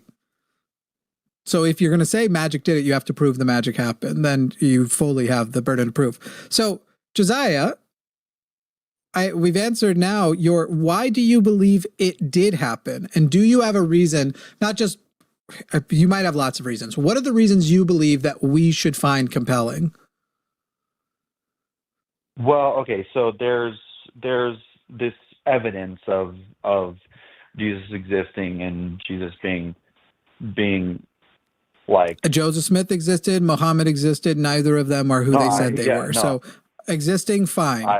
Being a big impact on society, I agree. Fine. I don't necessarily agree that happened, but I will give it to you for the sake of argument. Fine. Sure. The evidence for the things in the Bible being true is the Bible, and that doesn't work. What I'm trying to say is what myself and other Christians believe is that that is enough evidence. And if you don't believe that that's enough evidence, let's take that. Let's just really quickly, let's analyze that evidence real quick. You're saying the Bible is evidence enough that the resurrection happened. Whose accounting of the resurrection is true? Matthew, Mark, Luke, or John? Which one of them is the correct account? Or Paul's? Which one of these 5 people is because they all give different accounts of what happened. So which part of the Bible am I believing is true? I think we can look at the details that line up from all of them, and that's like how they chose the accounts that they chose in the Council of Nicaea, because they lined up the most and they supported each other the most. I think my point in saying that is like. Well, hold on, Josiah. I don't want to skate past this real quick. I don't want to skate past this. Okay. They give widely different accounts of what happened. Right now, some of them are similar, but there's a lot that is different here. So for one, what happens when Jesus resurrects? Because some people say, I think it's Luke who says that there was thunder and the ground shook and there was like all this crazy shit happened, and everybody else is like, he just resurrected. Sorry, it was Matthew. Matthew claims an earthquake happened. Matthew claims an angel came down and rolled away the stone from in front of them. Mark, Luke, and John are just like, no, the stone was already gone by the time anyone got there. So who's correct? Yeah, I don't know. Because this would call this. So if I'm saying that 3 of these accounts are the same and what is different, I'm throwing Matthew completely out. Right? Because it seems like all the other 3 are pretty consistent, but Matthew's making something up. So I don't believe Matthew now. Now, do those 3 disagree on anything? Do Mark, Luke, and John disagree on anything? The answer would be yes, they do. They disagree on who was at the tomb. They disagree on what Jesus said when he resurrected. So now I'm calling into question the validity of these 3. So, like, if we're saying the resurrection happened and we're using the Bible as this, but the Bible is showing itself to me to not to be contradictory, how do I know what to believe from the Bible and what not to believe? Well, the thing that they all agree on is that he resurrected. It's not the question. And mine, like, not to get meta with it, but you didn't answer Jovan's question. And fundamentally, what you're still doing is saying the book is enough of the evidence. Okay, well, then I guess I'm a Mormon now, because Mormons say the Book of Mormon is enough evidence of the Book of Mormon. Or maybe I'll be a Muslim, because Muslims I'm not saying the Bible. Muslims say that the Quran is good enough. No, but you're saying it's good enough for the resurrection. I asked you the compelling evidence that we should also believe in the resurrection. And we've already pointed out to you and others why we don't find the Bible to be a reliable book. We know, not believe. We know certain things in the Bible are not true. Some person in chat tried to claim archaeological digs have found artifacts proving the events of the Bible took place, like the Exodus. Actually, our best anthropological and archaeological evidence prove the Exodus did not happen. Our scientific evidence and understanding of DNA proves that the concept of Adam and Eve is impossible. Therefore, we know it is untrue. So the book, the Bible, is already so terribly unreliable in its accounting of history that I don't find it now compelling when its accounts of history include magic. And I'm not going to say, well, the Bible makes me feel good, therefore I'm going to go with the Bible. I like that story any more than I think it's okay for a Muslim to do that or a Mormon to do that, because their books we asked for exclusive proof, and you gave me the same evidence that everybody in every religion gives for theirs. Okay, what do you say to the fact that there are like thousands of different cross-references for accounts in the Bible and written by different people? That's not remotely. There are thousands of different cross-references in the Harry Potter series. Who cares? They reference each other. This is the Bible is not written by one person. That's what I'm saying. Are you saying the Bible or Harry Potter? Okay, got you. The Bible is written by people who had source material, and it isn't without contradiction. And by the way, do you know the number one thing that, again, I'm asking you for special evidence, just for Christianity. Mormons say the Book of Mormon is the most perfect and least contradictory book ever written. And by the way, is filled with, at the bottom of each page, the Book of Mormon and then their versions of the Bible have all of the cross references to the Bible. So they'll also reference how the Book of Mormon references the Bible as part of the proof. And Muslims will also tell you it is the most perfect book free of flaws. So I feel like I need a scoreboard of evidence for Islam, Book of Mormon, and Christianity provided by Josiah, and yet you're only one of those religions. Okay, yeah, I think, I mean, like the Quran specifically, lines up with a lot of the Old Testament and the Torah. The Book of Mormon is its own thing. It's not an ancient text. They claim it's an ancient text. So, what do you mean? What proof do you have that if magic is on the table? If magic is on the table, why is it not an ancient text? It wasn't written by Joseph Smith, according to them.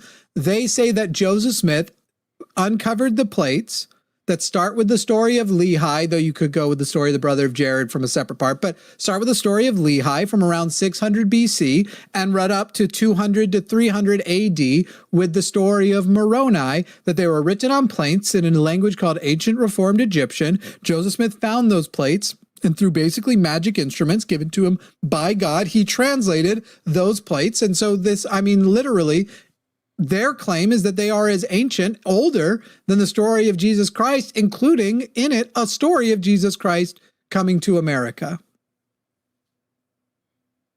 I mean, do you genuinely think that there's the same amount of evidence towards the Book of Mormon or towards Mormonism than towards Christianity and Islam and Hinduism? No, there's technically more, because Joseph Smith has been confirmed to exist as a fact, whereas Jesus Christ is only a historical figure. Historical figures don't have the same burden of evidence. Historical figures, we just have to basically agree that this figure is significant in history, and then they are considered a part of human historical canon. Okay, I think like if you decided to start a religion and wrote an entire book about it, there'd be more evidence for that religion than Mormonism. And then in theory, even more. There could be. Okay. There's also more evidence that Mormonism is untrue, because Mormonism is younger, so we can investigate certain claims that they make. Whereas the Bible has some amount of age to it, so investigating and finding out what the intentions of certain passages are harder to uncover. Islam and the Quran have the exact same advantage. I think like the difference between, and I'm lumping the Old Testament, the Torah, and the Quran all together. The difference between that and the Book of Mormon is like they were written by different people. I'm sorry, you don't get to lump the Quran in unless you also believe the Quran is true. You want to lump the Torah in with the New Testament. I'm fine with that, because you at least believe the Torah is true, but you don't believe in the Quran. Yeah, that's valid. I believe that there are certain things in the Quran that. But do you believe Muhammad communed with God or not? I think if he was a prophet, all the prophets communed with God, but I guess I don't. Do you believe that he did commune with God or not? No. Exactly. Mormons do, by the way. Mormons believe that he communed through the angel Gabriel and that Muhammad was something like a prophet.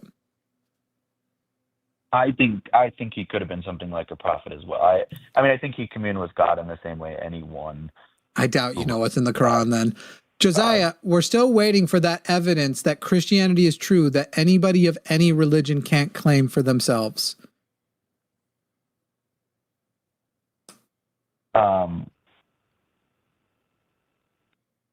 Yeah, I don't know. I guess I don't know if I have it then, and that's not right. I don't want. And that should bother you. That you believe in Christianity for the same reason Mormons believe in Mormonism, Muslims believe in Islam, that you have faith on the basis of tradition, of the culture you are surrounded with, on the witnessing of how it edifies people, how those communities are advantageous, and that you're finding the engagement of that system to be a positive in your life, and whether or not it is true or not is not actually a part of the assessment, because whether it is true is not the same as whether or not you feel justified in having faith in it.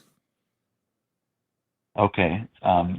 I can understand why it would bother you, but can I explain why it doesn't bother me? I guess, but literally what I'm describing is should bother you that you are not consistent, that you understand people who believe in religions that you believe are untrue have the same justification you do for believing in yours. In other words, if those people's religions are wrong, you hope somebody will come along and explain to them that faith is not a good enough reason for them to believe, but you want that to not happen to you.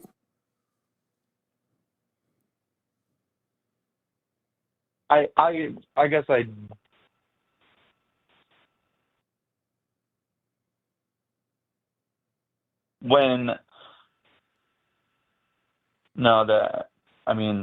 honestly the thing about it is like I guess I would say I'm different than a lot of Christians in the fact that like my express goal isn't really to convert people, and I know the Bible says to go out and make disciples. I'm not trying to. Got it. So you don't believe in the actual Bible. You have a special one that's just for you and it doesn't hurt anybody, but you still are saying faith is an okay way to get to truth, and you're still supporting the numbers of people who are Christian. So Christians would still consider you an ally and a part for their foundation of justification, but you like it because it's just your own, and you think that's what makes you different than other Christians. I actually don't think most Christians would consider me an ally in their justification, but they're going to list you in their numbers. I believe in Jesus and his teachings, and I believe that his teachings expressly and only permit acting in love. And I think there are parts of the Bible that, and I've heard Jovan say this plenty of times, that, and I agree with him, that do the opposite. And I think that a lot of Christians throughout history have really latched onto those parts. And I'm not saying that makes that those parts of the Bible or that less true. I think there's a lot of context, like historical and cultural context, that goes into a lot of things. And also, I think I'm ready to move on unless Jovan has something, because you're actually contradicting yourself again. You've said it's just for you. How? You're not trying to convert people. Yeah, you said you're not trying to convert people, but you believe in the words of Jesus.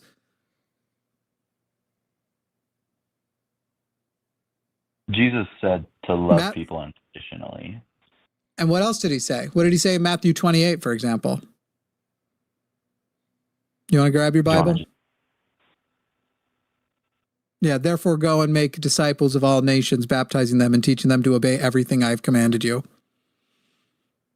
Or in Mark, when he said, go into all the world and preach the gospel to all creation.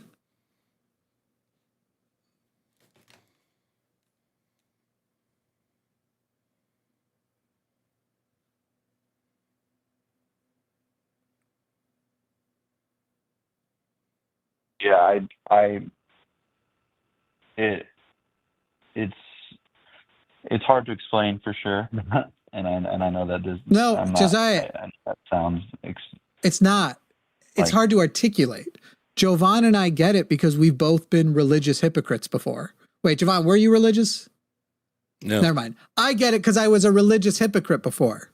I get it because I remember what it feels like to feel an exceptional connection that is unique to the very essence of the universe, the creating force, and to feel like if I let this go by being intellectually honest, I will have let go the thing that makes me basically a superhero. I will have no more powers. I know what you're trying. It's just, it's not that you couldn't articulate it. It's that if you articulate it honestly, it's going to make it look worse. You are attached to what it makes you feel like to accept this unique faith as true. And you feel like you are going to just be a mere human with the rest of us if you put it down. But that's actually the good thing, the beautiful thing, not the bad thing. Come, be humans with us. I genuinely don't feel like I'm special for being a Christian, and I don't feel Of course don't feel that I'm better than people who aren't. And I of course you do. I would. What? You literally think you have a unique perspective on the very creator of the universe that most Christians would reject because your understanding is the specific and correct one. Of course you think that you are special and better. That I think that is making an unfair assumption about me personally. You know, I think I don't know. I just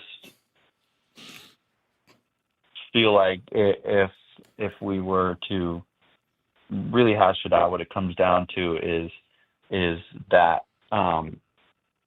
like what my entire existence has been dedicated to making the world a better place, and not by trying to force people to believe in Jesus, but just by being no loving. one said force. Even Jesus didn't say force, but he did say teach them to obey. Okay.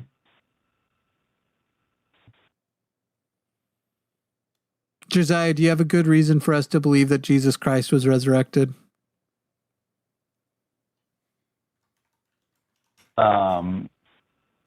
I guess no, but I did think about earlier when you said that to that. Then you other don't guy, have a good reason for you to believe. I don't think the central part of Christianity is only his resurrection. I think it has more to do with. Then you don't understand Christianity. If the resurrection didn't happen, Christianity is moot. It is very much the central claim. Jovan, have you heard? Did you hear what he just said? Did you just that say the resurrection is not the central. What did you call it? It's not the central claim component of Christianity. It's literally the most important thing. That Jesus Christ died and was resurrected, and through his resurrection. Nope. His resurrection paints the way for what a bunch of people call what is it? What is the thing they call it? I don't know, the plan but of salvation. I'm gonna crucify this call real quick. Thanks for calling in, Josiah. It's been a dream. We're just circling the drain at this point. Shout out to Yemye for the pay to boot, but we were on that one for so long too. We lost the caller I was most excited about, which was the dude. Well, Andrew's called back. Some dude called in saying he didn't think MAGA's a fascist movement because he himself is fascist and they don't align with him. But he hung up, which sucks. Damn. It's kind of the way we defend that Democrats aren't socialists, though. You know, there's something funny about that. Andrew called back, so I just put the goal back up. We need 10 more $10 super chats in the next 30 minutes for Andrew to not be taken tonight, because I'm not changing just because he thought he could bypass it, just like because he thought he figured out a way around. I got it back. I will always figure out how to let the audience restrain you. Let me do my shout outs. Fish Cuddle, thank you for the $5 tip over on PayPal. Thank you so much, Fish Cuddle. That puts us at that. And then, W to James for the $100 Cash App. Shout out to you, James. Thank you so much for supporting the stream and supporting the show. James. YouTube super chat. Thank you guys. Keep them coming. If you're super chatting on my stream, remember, I am going to be reading those at the end of stream. So keep those super chats coming. Fisto Roboto, thank you for the 7 gifted subs over on Twitch. 219-327-8005 if you're still watching and you disagree with any of the topics on the board. We've had calls that are actually on topics me and Jimmy Jimmy likes talking about today. So that's good. Yeah. We always like to make sure that we have calls that everybody enjoys. You're kind of like Forrest when somebody calls in too, like you and I are across different things. When somebody wants to call in with Christianity, you love going into like the individual Christian beliefs. And I just so want to just be on the, like, what do you have that doesn't get me? Like, what's the epistemology? How are we getting there? Yeah, I found that for me, what I've found that I've loved, and it makes sense because it's the same with me with like communism and socialism. I love the history of different communist countries and what happened and how America. So it's the same with religion. I like the history of the Bible. When was shit written? What lines up with history we knew at the time? That shit gets my goat going. So, but it's nice because that means we have like both sides of the arguments covered. Are you guys complaining about Andrew not being banned? I don't know who banned. The bans are not across all shows. Individual hosts can pick whatever. And here's the deal. Y'all have the power to stop Andrew. And by Andrew's stopping never Andrew, been you'll also be paying our bills. Andrew's never been permabanned for me. I don't think Andrew's ever called my show personally. So this isn't what you guys got to remember is we might be streaming on Jimmy's channel as well, but this is a Jovan Bradley production. And last I checked, but I still have a drop button. It's a Spike Lee joint.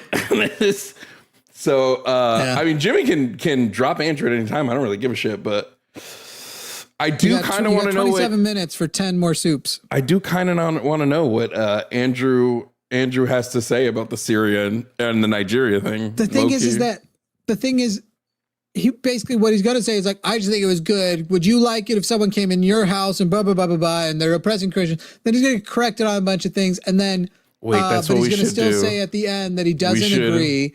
And then the next time he calls in, he's like, okay, I did look into it. And yeah, I don't think that anymore and that anymore, that anymore. And now here's my new giant stupid thing. And so every time it's like he acts like he got better and he learned, but then his newest claim is as stupid. So he isn't actually getting better.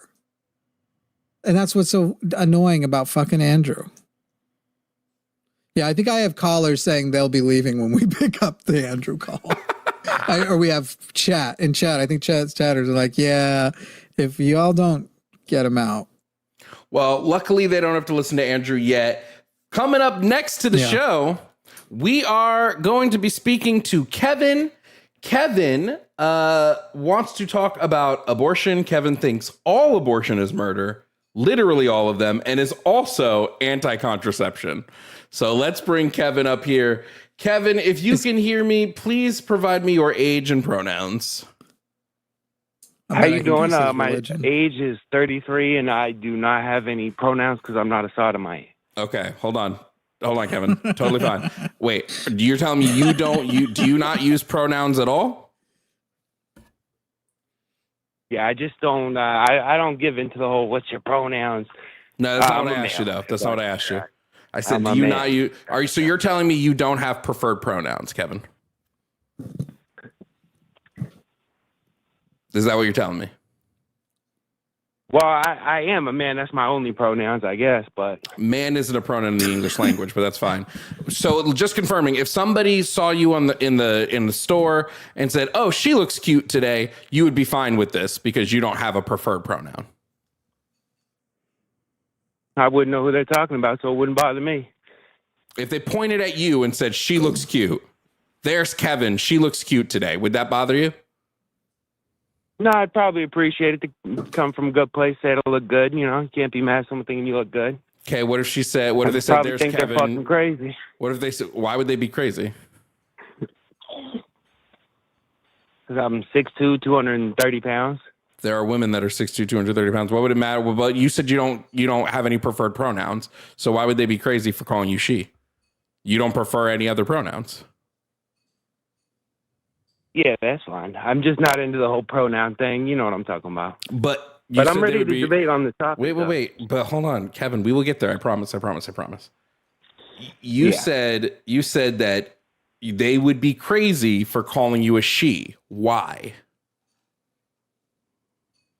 Well, I'm obviously not a woman, but if you don't have preferred pronouns, then what would it matter? You don't care how they because I meant as far as like, you know, the sodomite type, you know, my pronouns are they, them, big zaddy, whatever. As long as it's basically, wait. I wouldn't get upset with them. They say I look good, but I'm not, you know what I mean with the pronouns. Kevin, all of a sudden you're telling me that they, them aren't pronouns anymore? Is that what you're telling me? Yeah, you could be super intellectual and be like, no, your words are wrong. But if you don't understand what I'm saying, I guess we should just move on to the topic. Kevin, it's not that I don't understand what you're saying. You're being incoherent. Because they has been a singular pronoun in the English language since the 1300s.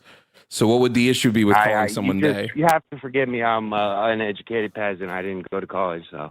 You don't need to go to college to know this. Do you have I'm not with Kevin, the I'm sorry, Kevin. I'm sorry, Kevin. Do you have a phone? Yeah, I have a phone. Does that phone have access to the internet? Sure does. Okay, so then you don't need to go to college to know that they has been a singular pronoun in the English language since the 1300s, right? I didn't know they was singular, but okay. So now that you know they is singular, now you think it would be okay that somebody goes by they them because it's singular, right?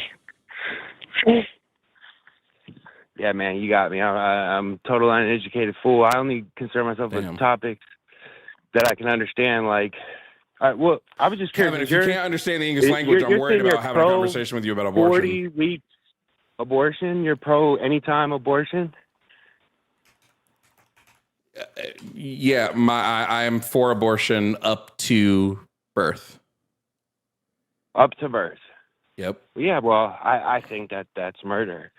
Why? Well, can I have your definition of murder? An unjustified killing.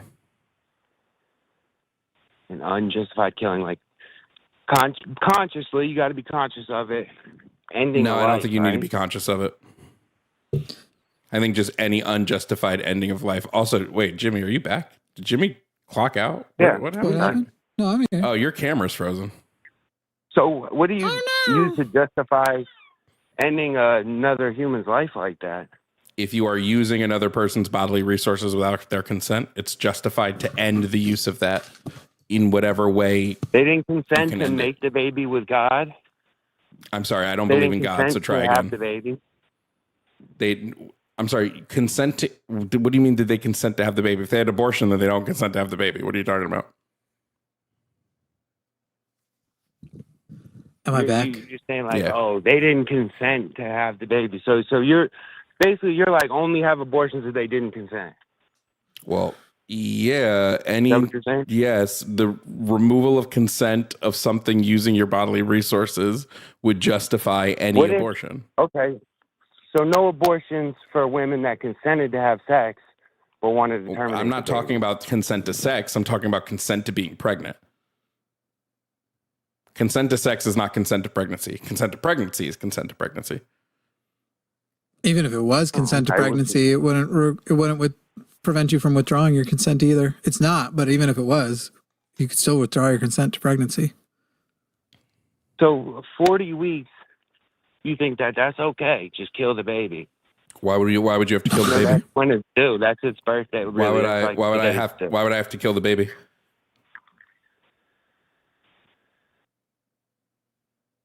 What do you mean? I mean, why would I have to kill the baby? But you say not you, because you're right, because you wouldn't have to kill the baby. Why would anyone have to kill the baby? Okay for women to kill babies at 40 weeks? No, I think it's probably wrong to kill a baby at 40 weeks. Right. That doesn't mean you still can't abort it. No, it doesn't mean you still can't abort it. You just take it out. By the way, I don't think it's inherently wrong to kill a baby at 40 weeks. I think it's conditionally wrong. I think if there is no reason to euthanize, if we must use that word, the child, then there's potentially immoral. But just to say, is it immoral to put to sleep? It depends why we're doing it. So you would feel it's more about reason to do it. The abortion, willy-nilly don't want the baby. It's wrong. I wouldn't make it illegal in any case. But if the abortion is happening for a reason that requires euthanasia, then fine. That euthanasia is the compassionate part, then fine. Otherwise, both Jovan and I, at 40 weeks, you abort a live fetus. You don't have to. Abortions don't have to kill the fetus. So you're saying abort it by not killing it, like delivering it. It sounds like delivering it. Both hysterectomy abortions and induction abortions could be done without killing the fetus. So we could do those. And we do all kinds of abortions without killing. The way, Okay. so for instance, just really quickly, the way that I define abortion is the way Harvard Medical used to define abortion prior to Trump rewriting the rules of how medical providers have to define it. But it would be the evacuation of the contents of the uterus via like medical means. So as long as like medically you evacuate the contents of the uterus, I would classify that essentially as an abortion. Yeah, you can literally just go with like what it literally means. I'm aborting the pregnancy. To abort a pregnancy doesn't necessarily mean killing anything. It just means that I was pregnant, and as a result of an action I am purposefully taking, I will no longer be pregnant. I am going to abort the operation. So you're saying as long as the baby doesn't die, it's good? No, I said there are times where the baby can die, should die. Yeah, like if for instance, so when is it a good situation? Just so we're on the same page. Okay, let me just break it down for you, Kevin. Let me just break it down for you, Kevin. Let me just break it down to you. Up to 24 weeks and this is going to be my basis. Jimmy can agree or disagree after I say it, and he'll like based on what he says. Up to 24 weeks, up until the baby is sentient. You can abort it in any fucking way you want, because I don't give a shit what we do to a non-sentient body. Kill it, throw it in a river, toss it in a volcano. Yeah. I don't really give a fuck. Reason, too. After it is sentient, so after 24 weeks, I think we should prioritize methods of abortion that keep the fetus alive, unless there's an issue, a medical issue, in which they cannot do that. And then in which case, I'm going to give the determination on how the abortion is done up to the pregnant person and their doctor. That's the whole stance. The only way mine would be different is I wouldn't need as many words. I would just say it's always up to the pregnant person and their doctor. I don't need the government in there at all. Well, I would like to say that for the first person that just told me that, I do appreciate that you have some concern for human life. It gives me a little more hope for you. Oh, Kevin, I don't give a shit about human life. Kevin, just really quickly. I just feel differently. Kevin, I just want to correct you on Kevin, I just want to correct you on my stance. I don't give a shit about human life. I care about sentient life. Whether that sentient life is human or not does not matter. Just, is it sentient? I care about sentient human life. I care about some other sentient lives, but I wouldn't say sentience is instead of unsentient. That's what I'm saying. You have more human compassion. I don't understand why you're trying to be like, no, wait, I actually am evil. Don't misconstrue me for having a heart. I'm actually eviler. Like, that because was kind we of don't weird. Agree with your Okay. We don't actually agree with your definition of evil, nor do we need you to give us more than we actually represent and believe in. Just because you misunderstand what those words he just said meant doesn't mean that he wouldn't like the... I just wanted to say, if you feel like you have life, it's not right to kill the life at any reason. I disagree with that. Bruh, your skin cells are human life. Is it okay for your skin cells to die? That's what I'm talking about, your skin cells. But hey, and no, you are speaking definitively. Excuse me, you don't get 100% of all people were born from a mother. You don't get to like throw that off as though you weren't just speaking with totality and the difference between us, where we don't give a fuck about sentience. And as I said the other day, no matter what your reason is, before 24 weeks, before sentience kicks on, I do not care what your reason is for aborting. No matter what it is. That's wrong. After that, why do you feel like it's up to you to just terminate the life? I mean... Because, as I said, your skin cells are alive, but your skin cells aren't precious because they aren't sentient. We're talking about skin cells. We are. No, we're talking about babies in the womb. We are talking about fetuses that have the same amount of awareness of sentience as your skin cells. They are, in fact. So were you never a frankly, an 18-year-old fetus is less important. I don't even believe in masturbation. That's why sodomy is a sin, because you're sending your life into a shit hell. That explains so much. You not believing in masturbation explains so much about why you care so much about this. This guy's definitely a sodomite who masturbates a ton, by the way. Wait, here, hold on. I want to see something really quickly. I'm saying, like, anything that will take your seed and send it to death is not a good thing. I think it's not right to masturbate. So then the way God designed our bodies is not a good not a good thing. Do you know how many sperm die every day naturally, whether you masturbate? Hey, how many sperm die every day? I hate to. How many sperm die every day, regardless of if you are I just have to interrupt real quick. Kevin, tell me if you Kevin, hold on, Kevin, stop. Kevin, stop. I just want to know if you recognize this sound. Just let me know if you recognize this. Do you recognize that sound, Kevin? Oh, I don't know what that sound is. That I'm not on Grindr or whatever. Try the cousin porn. No, you do recognize that sound. Interesting that you know the Grindr sound, Grindr. Kevin. Interesting. Hey, I Kevin, literally was making a Kevin, how many joke sperm? that was accurate. That's just some crazy luck. But Kevin, how many sperm die every day, regardless of if you masturbate? Uncountless trillions, probably. No, it's 100 million. I mean, you don't know the very first basic thing. I was but talking about like in the world in general. And you said that sperm. Oh, okay. You said can that we just sperm. But the difference is in the choice of you're consciously choosing. Like say if I were to take my so just sperm God. and, like, so do just some God is ungodly killing all sex of or that something, sperm. It would just be, God's killing all that sperm. Kevin, can you just tell me why human life is valuable? Can you just tell me?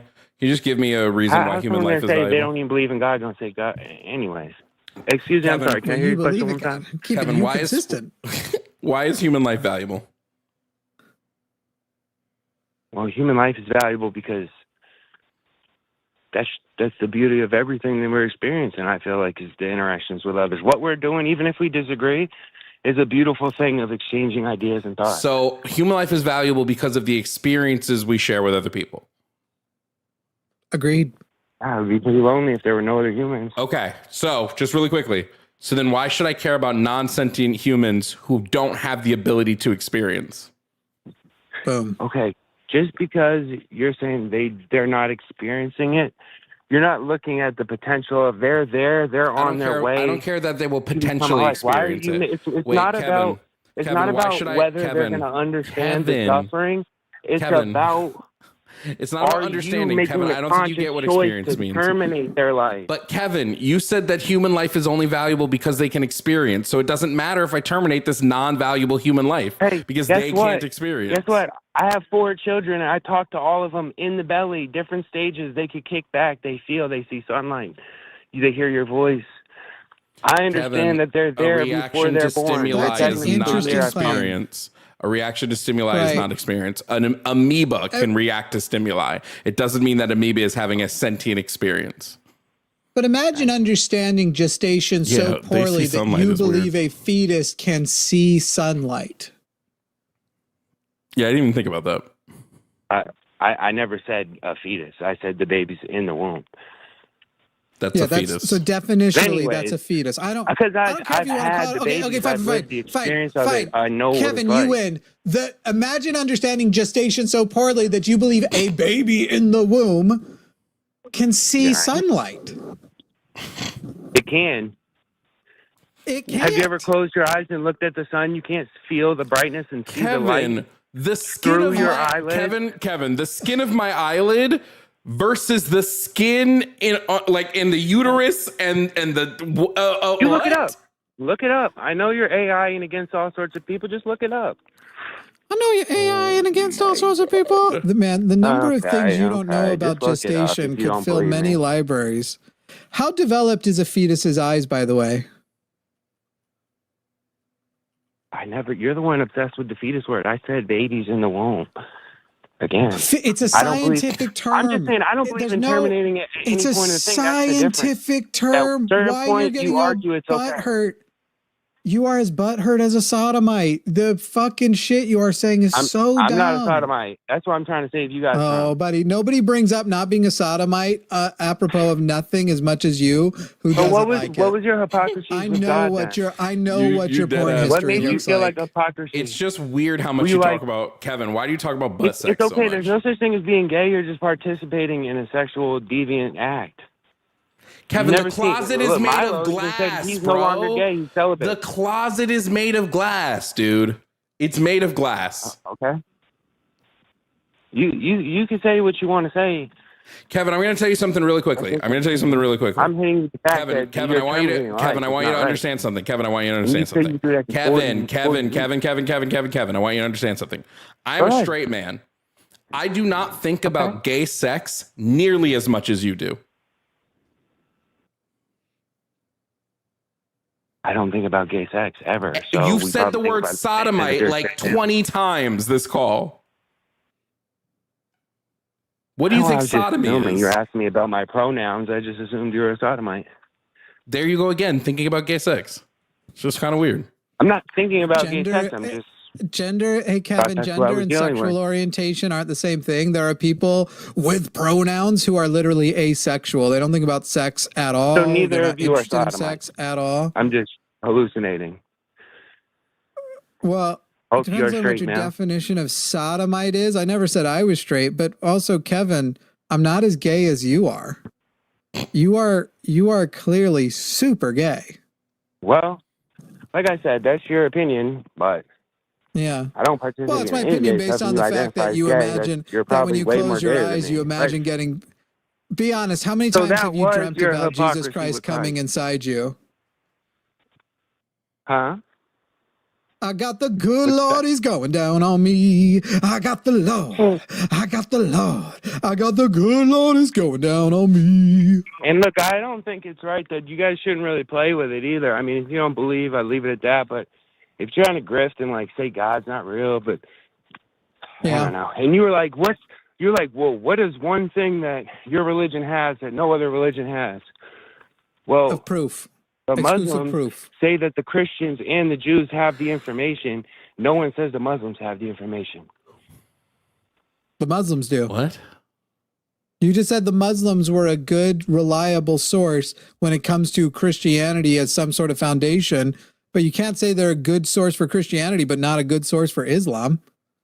Kevin, you might just be, and I forgive me because it's maybe ableist for me to point this out. Honestly, it is, and I'm going to go there. No, but Kevin, I think you might just, like, Kevin, I think you might just be stupid.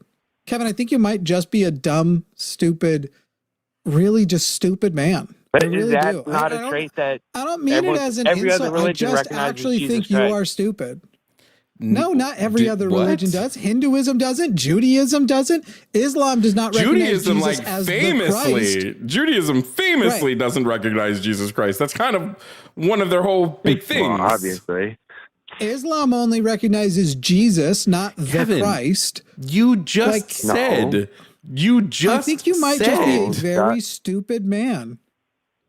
They say. Do you look at Kevin James and you go, I hope one day to be a Nobel laureate like him? Are God's words. They say, if you have a question, check with them. They got the books. Anyway, wait. You believe the Torah endorses Jesus Christ? People that don't believe in God. No, I think he said that. I think he said that Islam. Kevin, wait. Does. Then how would you debate if God exists? If you'll only debate if God exists with people who already agree if God exists, then what you've basically just said is, I'm in an echo chamber. I insulate myself from criticism, and I will never find out if God doesn't exist because I only discussed that. I know God exists because I felt God. I've experienced God. That's exactly what Muslims say. And I know you felt Jesus come inside of you. I know, we heard it. Kevin, I really just think, I don't know what to do here. The majority of people on earth believe in God. I don't think we will ever, Kevin, for the record, by the way, that's an argument ad populum. They don't believe in the same God, and nor does any of that matter at times in our history. I think they all are talking about the same God. At times in our history, most people have believed lots of things that were can't explain it. It's different. Jesus Christ. I'm muted, Kevin. At times in our history, most humans have believed lots of things that were wrong. But I don't know, like, it's Jovan, this is mainly your stream, so it's totally your choice. I hit a point with certain people where I go, Muhammad Ali should never box a 9-year-old. Should have never. He's dead. Right? I always say it's like a NBA player going up against a JV basketball. Or me. It'd be contender. Like me taking on Kareem Abdul-Jabbar. Okay? Why would I play basketball with Kareem? I thought you were the inspiration for White Men Can't Jump.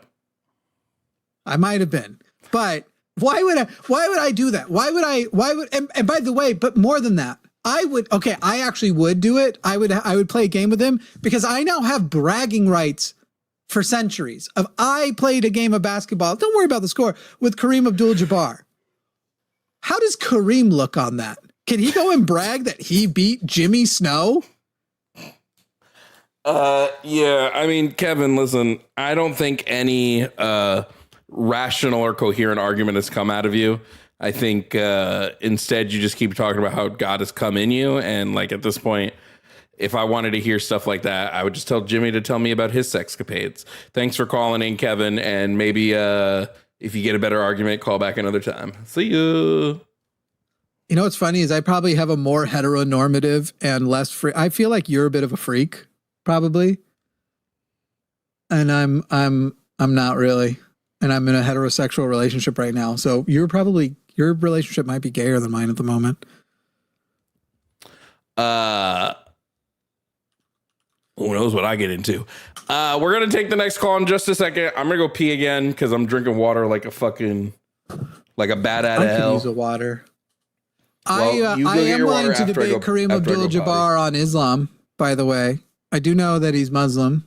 I'm more than willing to, but I would honestly I just find the guy to be a sweet guy so much that I'd probably be like, you know what, it's fine. No, I wouldn't. I'd happily do that. But I don't know how good he is at debating. It would be wild to debate him. Well, Kareem's actually a very, very smart man.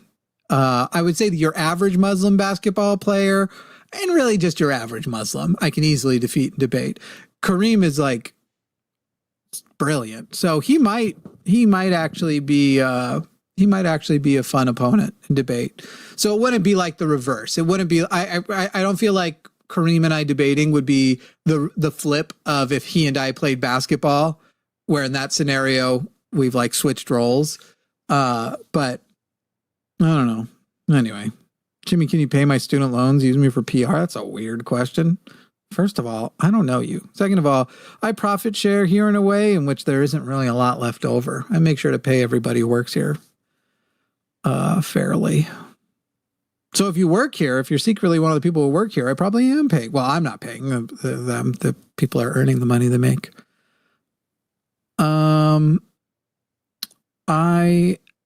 Once he gets back, need a drink of water. Sorry, what's up? Go get your water.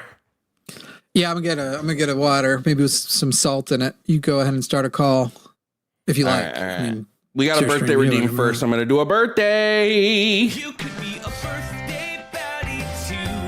A very happy baddie birthday to you.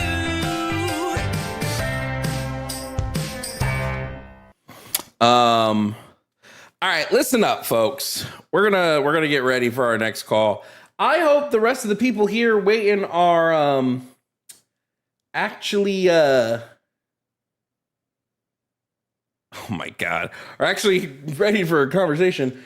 So up next, we're gonna bring up Jovan. Now, Jovan says all elective abortions should be outlawed because the fetus has a right to life. Oh, wait, let me redo that because I wasn't recording. Jovan says all the abortions should be outlawed because fetuses have a right to life. Let's find out. Jovan, if you can hear me, please provide me your age and pronouns. I'm 28. My pronouns are she, they. Okay, now, Jovan, you said all fetuses have a right to life. Is that correct?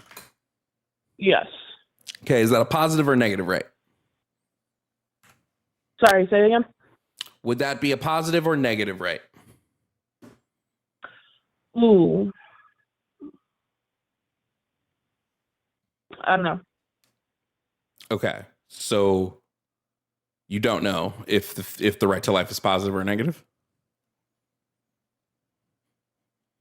No, because that's not the terms that I would describe it as. Well, positive or negative just refers to how all rights would be. So positive and all rights would be either positive or negative rights.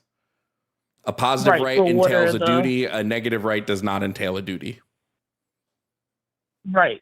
So I guess you would say negative. For whose burden though? Well, I would be saying for any. So if like for say me and Jimmy say we have a right to life, do I have to give Jimmy anything to respect his right to life, or do I just do nothing?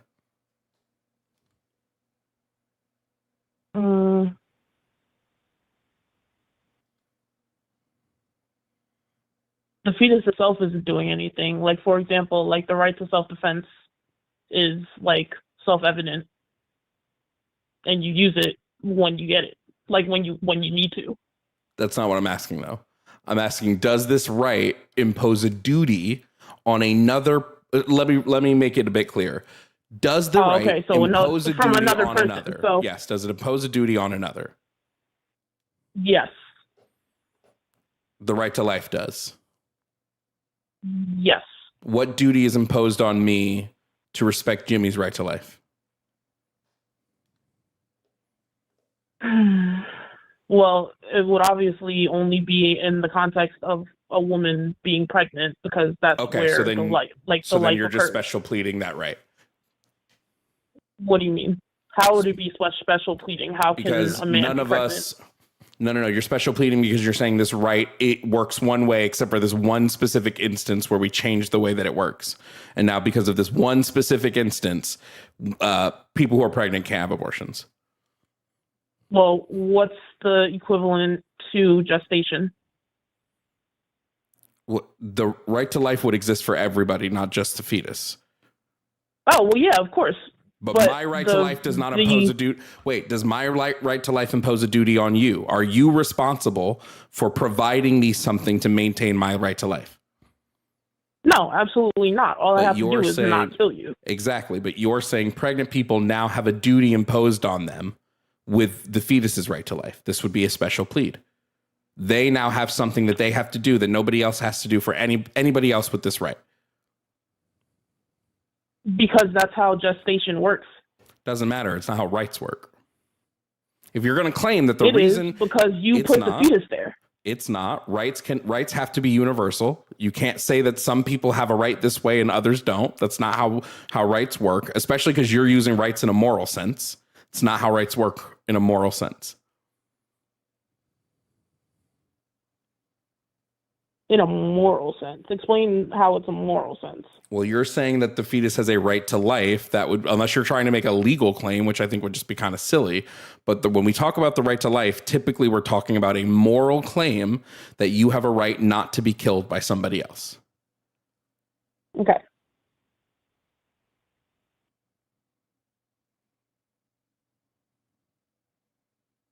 So you're saying in order to maintain that right, in order to maintain your right to life, all you have to do is not kill it, right? That would be the thing. So if I was to say, okay, for all abortions, we just take the fetus out of the person's womb and just let it die on its own, would you consider this wrong?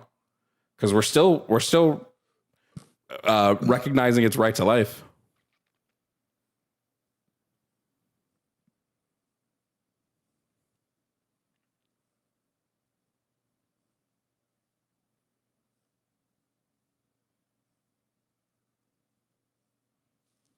Okay. Get it. Why does the fetus have a right to life? Did you already establish that? No, we haven't gotten that far yet. Jovan, are you still? Did we lose you? Wait, hello? Hello? Hello? Hello? Fell asleep, narcolepsy? Hello? Hello? Hello? Can you hear me? Hello? Hello? Yes, we can hear you. You can hear me? Yes. Hello? Okay, can you hear me now? Yes. Okay. Hello. So if the positive duty is to, okay, so for example, you can't deprive someone of food and water, right? What do you mean? We do that all the time. What are you talking about? Well, it shouldn't happen. So you're a communist. The ought from it is. Okay, yeah, sure. Shouldn't happen. You think that just confirming, you think the right to life should be positive in all cases, that everyone has a duty to everybody else to provide the resources necessary to protect their lives. I think provide might be the word that we're stuck on. Well, that would be the duty. Like, the duty for would example, be to provide something. Like, that's what we're saying. There's a duty. You have to provide something to maintain that right.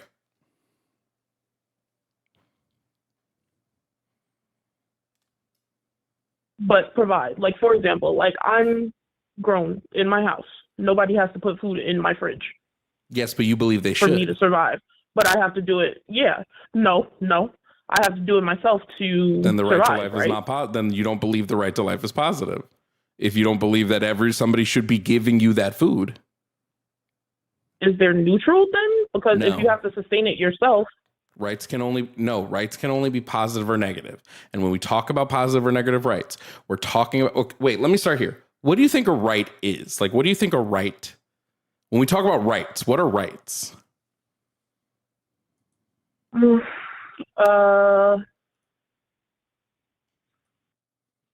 I think there may be principles of life that are self-evident and naturally occurring to humanity. Naturally occurring is kind of weird to say. The rights are going to be essentially unspoken rules of engagement that two or more participants engage in. Rights don't matter if there's only one participant. Rights only matter when there are more than one participant. So when we're saying the right to life, we're saying, does a person have a right to live?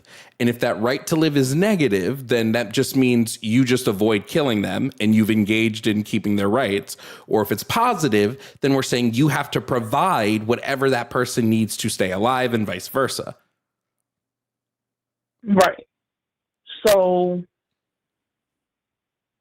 I don't want to go the route of malice, because I know that a lot of people think that abortion is for convenience. What? There's nothing wrong with abortion Like, being for convenience. Say it again. It wouldn't matter if that's what most people thought. There's nothing wrong with abortion being out of convenience. I think that killing another person out of convenience. Great. I don't accept that fetuses are people. Personhood is a thing. I don't think fetuses have personhood. Yeah, what gives a human moral consideration in your book, Jovan? Moral consideration? Yeah, when we say moral consideration, we just say what makes somebody worthy of rights. What gives them rights? What is the thing? I think being, like, upon being human, you should have your rights. So just being human. Yes. Okay, so let me just run a hypothetical with you. What if, hypothetically, we meet Superman? Like, let's say Superman shows up tomorrow. In your worldview, Superman doesn't have any rights. Why? Because he's an alien? Well, yeah, he's not human. No, I didn't say that only humans have rights. No, but I asked you what gives... I said that humans have rights. Because they're human. But that's not what gives... So what gives... That's not what gives creatures rights, though. What other creatures do you believe have rights? I really haven't put much thought into that. I think that, like, some of the ways... Like, we obviously have some animal rights already, but for, like... I think the preservation Jovan, of, like... is it okay to pull the plug on somebody who's brain dead? Say it again? Is it okay to pull the plug on someone who's brain dead? I think that there should be, like, conversations had before, like, that. So it is okay. Wait. The question isn't, do you believe conversation should be had? The question is it okay? And if after conversations it's okay, then the answer is yes. A brain dead person can't consent. They're brain dead. That's why I said the conversation needs to be had beforehand. No shit. Brain dead.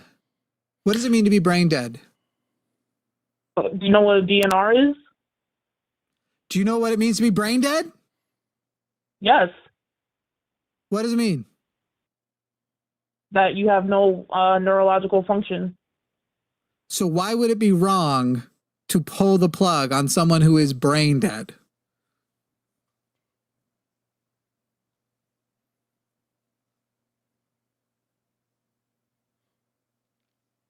Oh, I'm mixing it up with coma. Correct. So why would it be wrong to pull the plug on someone who is brain dead?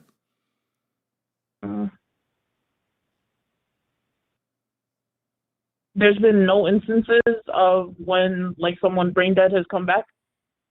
The only type of doesn't matter whether or not they come back. But just to get it out there, it would only be from a misdiagnosis, which means they were never brain dead to begin with. If they're actually brain dead, they cannot come back. Okay. But whether they can or even can't come back, What are you doing wrong to this individual that is brain dead? They are not able to participate. They have no will. They have no experience. They have nothing. If you're going to say potential, now we got to start talking about eggs and sperm again. No, because we're going to start talking about the way in which we're going. The only thing, because the combination of egg and sperm have the potential. Say it again. Egg and sperm have a potential. Not individually. Hey, Jovan, take medical abortion out. Are more medical abortion? What do you think happens more? You got to hear the rest of the question. Pretend medical abortion. We're going to take those numbers out. Now we just have fertilized eggs. Of all the fertilized eggs that are naturally fertilized in the body through sex, of all of them every year, what more often happens? A successful pregnancy or a loss of that pregnancy? Are more fertilized eggs successfully born? Yeah, natural termination. Now, could we reduce that number dramatically if we were to start controlling women's lives more, controlling what they eat, what they exercise, how active they are during what time of the month, making them get pregnancy tests routinely if they're not on birth control? Could we reduce that number dramatically, the natural terminations? Probably. Yeah, so do you support us doing that, controlling women's lives like that? No. So the government does not have the right to tell a woman what she must do with her body just because the consequence of what she does with her body will either kill or allow a fertilized egg to survive, correct? Sure. Great, you're pro-choice. Welcome.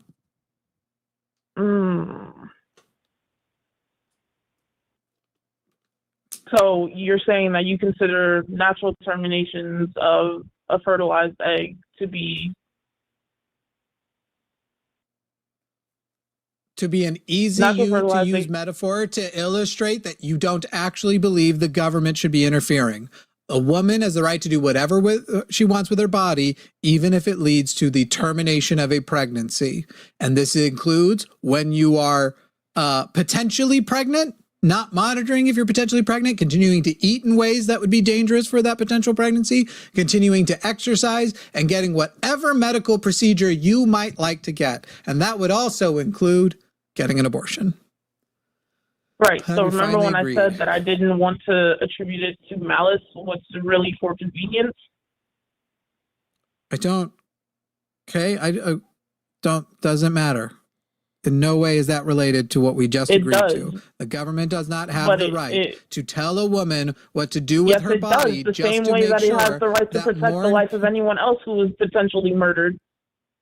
Then Jovan, that disagrees with what you just said, which was that the government should not interfere with the natural termination of pregnancies that are only happening naturally because of what women aren't being hyper-controlled. If we just hyper-control them, what they exercise, monitor them for pregnancies, keep track of who's having sex with who, consistently pregnancy testing. How is it hyper-control to say that you can't purposefully terminate a pregnancy?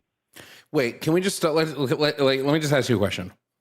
What is wrong? We might have another dumb caller. What is wrong, Jovan, with terminating a pregnancy, let's say prior to 20 weeks? What's wrong with doing this?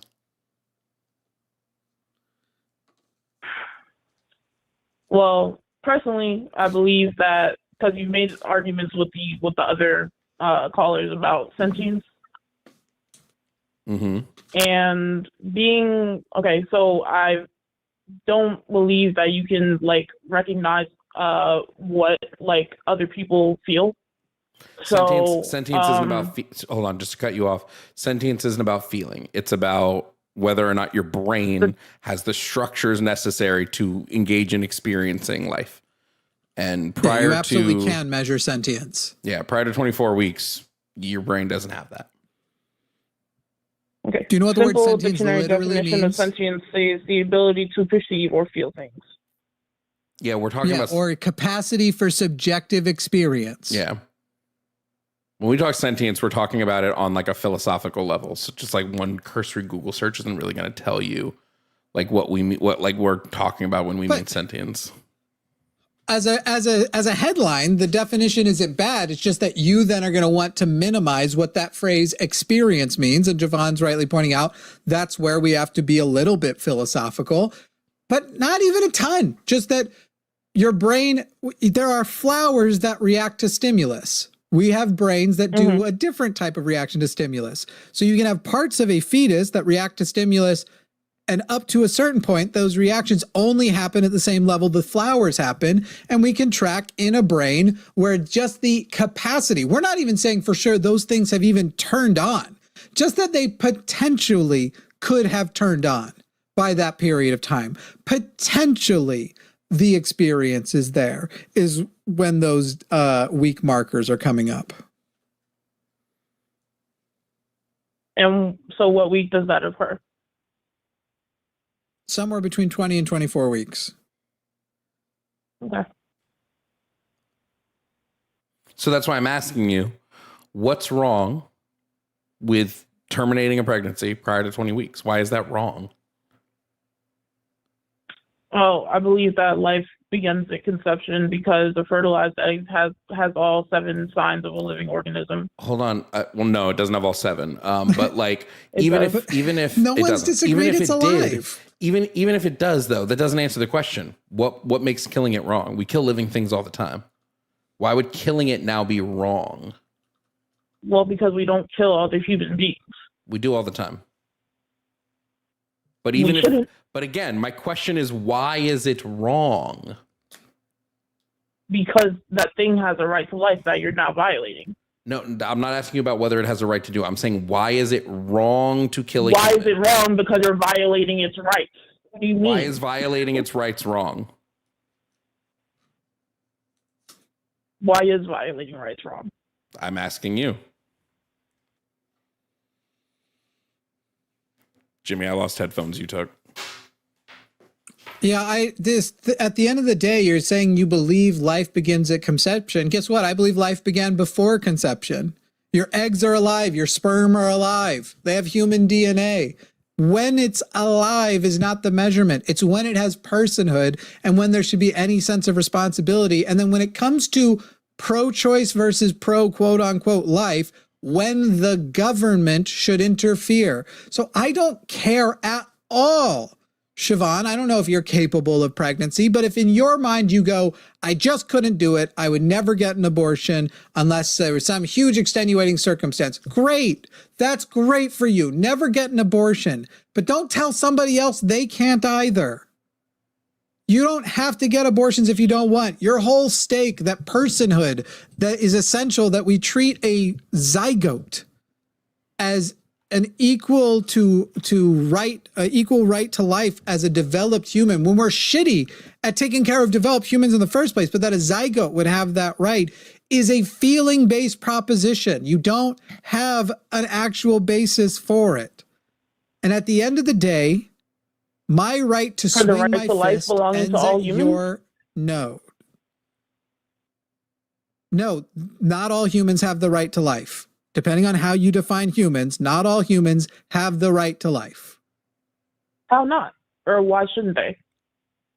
Every human that has achieved personhood has the right to life.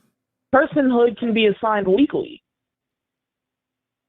Personhood should be assigned legally, and we should have a philosophical discussion about when personhood happens. So, okay. But Siobhan, Jovan, here's the thing that'll blow your mind. You have full personhood, right?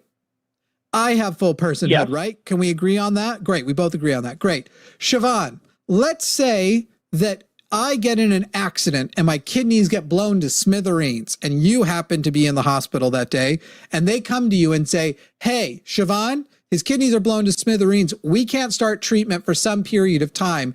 He will die unless we hook him up to your kidneys. Do you have the right to turn that down? Mm-hmm. Yep. I don't have the right to subsist off of your body. So even though you are saying no, and I will die, you have not violated my right to life, because my right to life doesn't come at the expense of your right to life, liberty, and the pursuit of happiness. Now, Jovan, But let's say this you is the consent. argument. Hang This on, is the Jovan. argument. This Let's is the say argument that you called consent. special pleading. A pregnancy No, it can't isn't, be Jovan. a pregnancy. Yes, it is. This is When the I argument of autonomy. when I said that This is pregnancy and not gestation were special, you guys called it special pleading. Jovan, this is the A argument fetus of doesn't put autonomy. itself in someone's body. Siobhan, that's not how Oh special my God, pleading- that's not how Jovan, do you know special pleading how works. sentence? Yeah, you don't know what special pleading is. Jovan, you were making an argument that everything has personhood, and I am here to tell you that in the situation of a human fetus, even if you granted it personhood, it would still not have the right to be brought to term against the will of the mother. Because you and I, who we agree both have personhood, I don't have the right to use your body. Even if you do consent, let's say same car thing happens, my kidneys get hooked up to yours because you say I will save his life. But you're And now trying I'm to using you're your- trying to compare a kidney transplant to a pregnancy. A pregnancy is not. Incorrect, not a kidney. Incorrect, not a kidney transplant. I already said a temporary use of your kidneys. I'm just connected to you via tubes, and my blood's going in. You're cleaning my blood, and you're giving the blood back.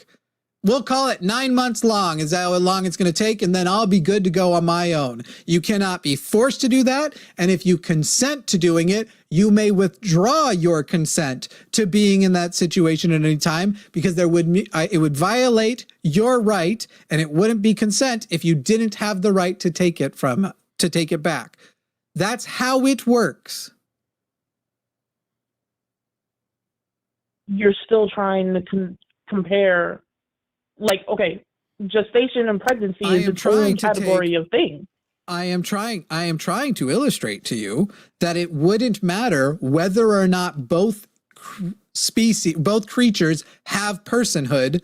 You still would not have the right to subsist off another individual parasitically for life. And that person. But it's not parasitically, it's gestationally. Yes, it We're is. mammals. That's how pregnancy happens. Incorrect. It is Incorrect. in fact That's not parasitically. So babies don't form in the womb. incorrect. That's not how gestation works. Babies do form in the womb, and they do so parasitically.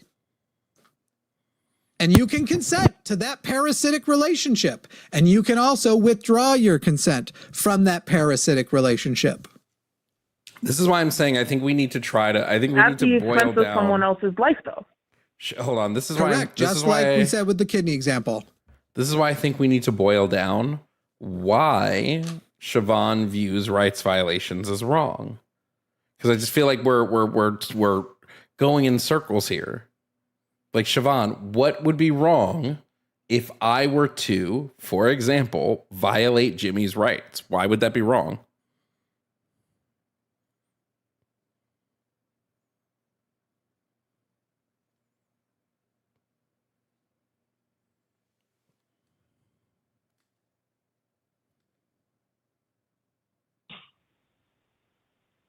Dead air.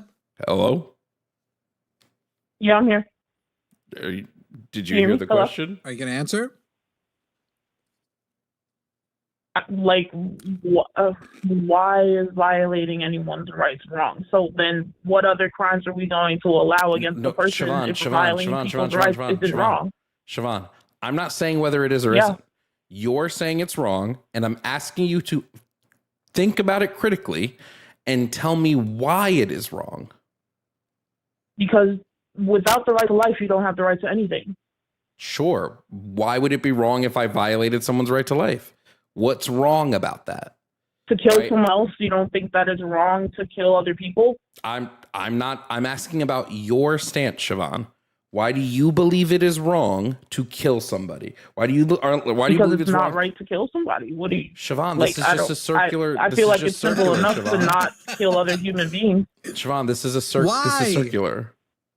Why? You're not giving an answer. Not what? Why is it wrong?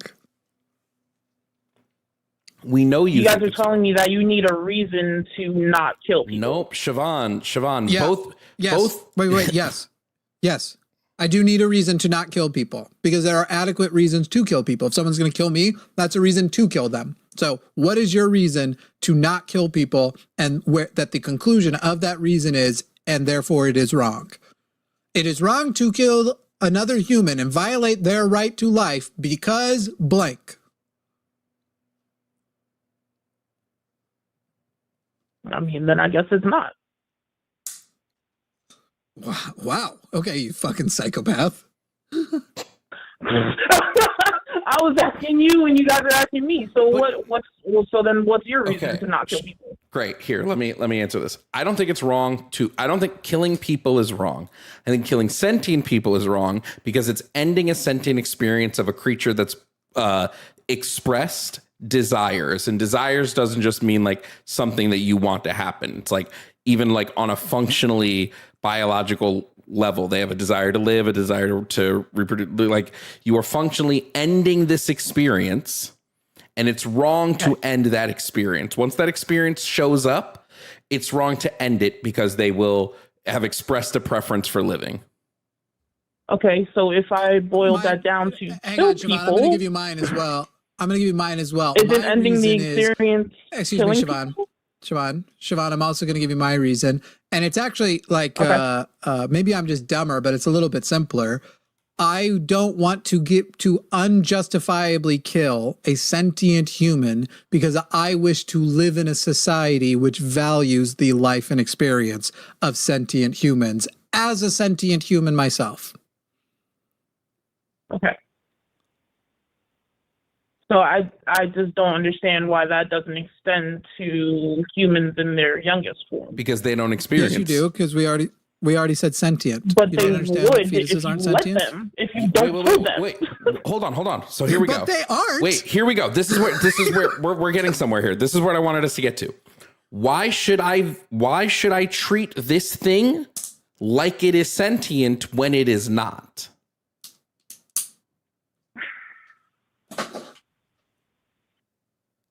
Because you don't recognize what another person feels other than yourself. It doesn't feel. That you can... It doesn't feel, Siobhan. It doesn't have the capacity to feel. Think about. But that's. Hold on. I want to try to explain experience because I think oftentimes people don't realize what we mean when we say it doesn't experience. It's not like it's like experiencing all black or nothing. This is a creature that physically lacks the capability of experiencing, period. There's nothing. It is nothingness. Even saying it experiences nothing is wrong. There is no experience whatsoever. So there is no harm. Because in order to harm something, you have to negatively impact its experience. But you can't determine what anything else is feeling but yourself. That's Siobhan, we know what brain. We know specifically what pathways in the brain. Because yes, we don't do. Experience it for ourselves. No, Siobhan, you're not listening to me. We know what is necessary of the brain to experience. We know this on a scientific level. We know the mass of neurons you must possess. We know the maturity of those neurons, what they must be. We know what the brain waves must look like. We know this. And fetuses don't have this. Just like I would look at a rock and say a rock's not experienced. But we keep saying that as if we didn't say the same thing about dogs, as if we didn't say the same thing about cows. What are you talking about? When did we say those things about dogs and cows, that they aren't sentient and don't have experiences? Go ahead and give me the date. By the way, the funny thing is here that, once again, the argument we just had, where, by the way, you accidentally conceded and had to become pro-choice for 10 seconds when you were honest, it actually still won't matter. Because even if we grant these things sentience, they don't have a right to subsist off the lives of other people. That's how they can be as smart and as experiencing as Albert Einstein. They don't have the right to subsist off of other people. Jovan, why should I prioritize this non-sentient creature? So a creature that cannot experience harm, a creature that cannot suffer, over someone that does experience harm and who is suffering?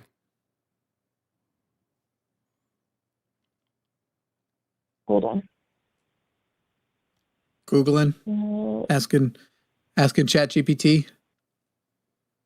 ChatGPT, please pretend to You be a asked me capable debater. You asked me when we started considering other animals to be sentient. It was 18th century. Yeah, what's your source on that? And actually, no, I asked you, when did we consider other animals not sentient? I don't know what the point of that is, like, in the argument. And Jovan, it doesn't really matter. It wouldn't actually, work to your advantage anyway. No, it does. Actually, I just realized why it does, Jovan. Because at some point we will have definitively proven that animals are sentient. And do you know how we will have done that? By identifying that they have the same structures in their brain that make them sentient. Therefore, it is relevant because the biological standard that you're saying we can't adhere to is literally the one that confirmed for us that dogs are sentient. But the idea that, like, you're only describing if something happened in the 18th century, it's only that the brain structures, again, sentience is the capacity for subjective experience. There's no human with a working mind in the last ever that would have gone, that animal's not having a subjective experience. They know eyes work to see. They know ears work to hear. In fact, arguably, you could say that there are certain types of sentience an animal is capable of having that also wouldn't give them some right to life, depending on what other things weren't present there. So there isn't an avenue for you here on the sentience thing that you want to just say, we don't know for sure zygotes aren't sentient, when you appeal to dogs, which we know are sentient because of the brain structures they have, sentient because of the brain structures, and we would have always suspected they were.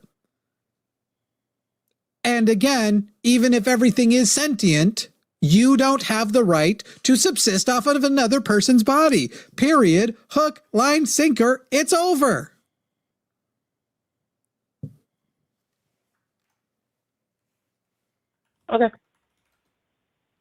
Okay.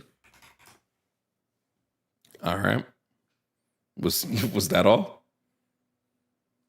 Guess so.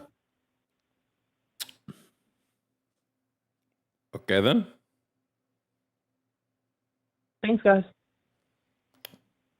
You'll start understanding bodily autonomy if you start voting pro-life and you see the way in which your bodily autonomy will be denied by the people with the pro-life values. Bye, Jovan. That was a kind of weird, sad ending. I'm tired of these people that are like, I'm progressive on all these other things, but take away bodily autonomy. Not recognizing, one, they don't have a justification for it, and two, if they succeed, they will realize firsthand why it was a mistake. Yeah. We are down to our last call. So this is the last call of the day. One last call for alcohol. So get in those super chats if you want your super chat read on my stream. Get in those super chats. Yeah, this is actually a repeat call, Jimmy. I don't know if you remember this. Yeah, I like Naz. Remember them. So Naz is calling again. When did we talk to Naz? What, like 3 days ago? 4 days ago? Not long ago. Yeah, pretty. It was like pretty recently. Super recent. It was when I was falling asleep, so it was Tuesday. Hey, can you guys hear me? We can, yeah. I don't remember you being 18, Naz. Are you only 18? You never asked me my age last time.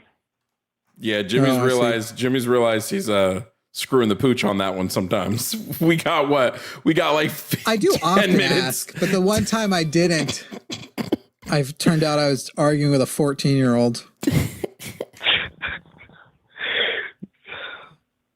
Anyway, so Naz, you think that you've got my challenge? Because the other day we talked about everybody has basically the epistemology that you're using, I don't know if we use that word, to defend Christianity is one that you can just adjust the claim slightly for, change like the context of it. And then you could be a Mormon, you could be a Muslim, you could be anything. So I was asking you for an exclusive proof of Christianity that can only be used to prove Christianity. And I asked if you would think about it and bring it back, and it sounds like you've thought about it and you've got it. Yeah, funny story about that. As soon as our call ended, like, it may sound corny or cheesy to you guys, but God did put it in my mind immediately what the answer was right after that call. I didn't even have to think about it. I suspect it wasn't God, because why would he wait until after the answer, after the call? But you know, I suspect that it may have been more of a thing of like the intensity and the like pressure of the debate ended, so that part of your brain freed up and went, oh, here's what I should have said, as happens to me all the time when a call ends. And I've texted Jovan before. I've been like, I just realized that one caller, blah, blah, blah. I definitely should have said such and such. Like this is a common thing for people. But anyway, it's not God when it happens to be. But who am I to say it's not God when it happens to you? So what did God tell you? Well, I mean, if I were to address that, I would just say yes. I would usually say that, but at this time, it really wasn't. At this point in my walk, I can tell when it's my thoughts and when it's something else, whether it be the devil. Unless or never God. In your the thing is that if it's never been God, it means you've conditioned yourself to basically you can identify when it's you and when it's the thing you've conditioned to recognize as God, not God himself. This would be my contention. So you can say that you're in that same brain state that either is God or what you mistake for God, but I'm not going to just grant you like, okay, it was God. But maybe it will. Maybe it will happen. You don't have to. It's my how communicative with God is you? How communicative with God are you? Could we actually test it? Could God knows all things? Could we actually ask a series of questions that you would only know the answer to if God could tell you? Like I could write a number down and God would give you the number? You do know what the Bible says, right? Well, it isn't really consistent if God did eventually give you the answer. Yeah, it's and I know the tempting God is wrong, and it seems like a very convenient out. Seems like maybe it's because tempting God is wrong, or maybe because people early on. I'm sorry, Naz. Yes, you can't help that the Bible is written as though a con man wrote it. Right? You can't help that. Sure, I have these claims of basically exceptional magic that I can do. But if ever I am asked to prove I can do it, that's wrong. Naz, if I was writing a book, I would say stuff like that. I would say a con book. I'd also say things like the people who are wise and intellectual are actually fools because they don't see that I'm correct. I'd write things like that in my con book personally. So anyway, what did God tell you? Okay, we're just moving past it. Okay, I'll just move past it then. So basically, we can stay on it if you want. I'm going to start bringing up the times God did allow tests to happen, but you know, we can either move past it or not. Answer first. Go ahead. And I don't know if I'll be on long enough to do that, but yeah. So the answer was repentance. That was the simple, cut and clear answer. You can look at any other religion, and I'm going to speak from the Bible here when I talk about why. And any other religion, because the devil is a copycat, like you said, every other religion would be, in this case, a lie of the devil, right? Because he's a copycat, but he's also a liar. So in every other religion, you'll find repentance, but it will not be true repentance. It won't be repentance from the Bible. It will always be different in that it's not repentance that saves, but repentance that condemns. And there will never be a single religion where you will see repentance that is like God's repentance, which is you just confess your sins to God and you're just honest with Him, and that's all there is to it. There will always Naz, you did not take my challenge at all. In every other religion. Naz, your example, you have to first presume that Christianity and its form of repentance is correct. Well, so that's how it is for me. I'm just answering the question that you gave me. Naz. No, you aren't. The challenge was give me an exclusive proof of Christianity that the others can't claim. And you've literally given me one of the top 3 Mormons would claim, that their method of repentance is actually the most close to what we understand from the Bible, because the Catholics, you just have to say poems and nobody wants works and you don't have to make it up to literally, you did the opposite of the exercise. You came back and said, not this is what exclusively makes it true. You're just saying, here is a claim that my version of Christianity is different than the other ones. And because I claim mine is true, it's the right ones and the other ones are the wrong ones. So now what is the Mormon precept? What is the Mormon concept of repentance? Yeah, I wanted to ask you. Can you tell me that? So you don't actually know that that you're. I do know, but I just want to hear it from you because you are a Mormon. You were a Mormon. So I want to get it straight from the source. Then since you know that I know, I'd like to hear you say it first, and I will confirm it for you. Because you're sitting here and saying that other people's Christian. What type of Christian are you, first of all? I don't go to a specific church. Does that count as non-denominational? Okay, I suppose so. So you don't even accept, I suppose, you don't think that the Catholic form of repentance is correct either, right? That would be Satan's deception? Yeah. Okay. Well, I wouldn't say it like that, because it can be different from Catholic to Catholic. I would say if there is a form of repentance that isn't like how it is in the Bible, then yes, it's from Satan. It's not from God. But if you don't believe the Bible is true, why is it literally to say first of all, what is it called in Islam? Repentance, do you know? I don't know what it's called, but I know how the black stone has a part in it. It's called, they have like a certain type of word for it in Arabic. I don't know the word. It's called exactly. Taba, okay? That's the repentance. But you're just assuming, you're saying that Islam isn't true because it doesn't match the Bible, the Bible's repentance. But that starts with you saying the Bible is true, and we're not assuming the Bible is true. So you can't prove Christianity true by saying, okay, first, to prove Christianity is true, assume it's true. Then compare I wasn't everything trying to do that. I was just it. answering your question. Sir, that was it. Naz, that's exactly what your example is. Your proof that Christianity is the true one is that Christianity adheres to the biblical repentance the most. Correct? Yeah, that's fine, but I'm not trying to do that. Then that's not proof of Christianity. That's just restating a claim of Christianity. That's not proving it. I know. I'm not trying to prove it. I'm giving you a reason why Christianity over every other religion, if you were to believe in it. Naz, if you repeat that 3 more times, do you think you'll get my problem with it?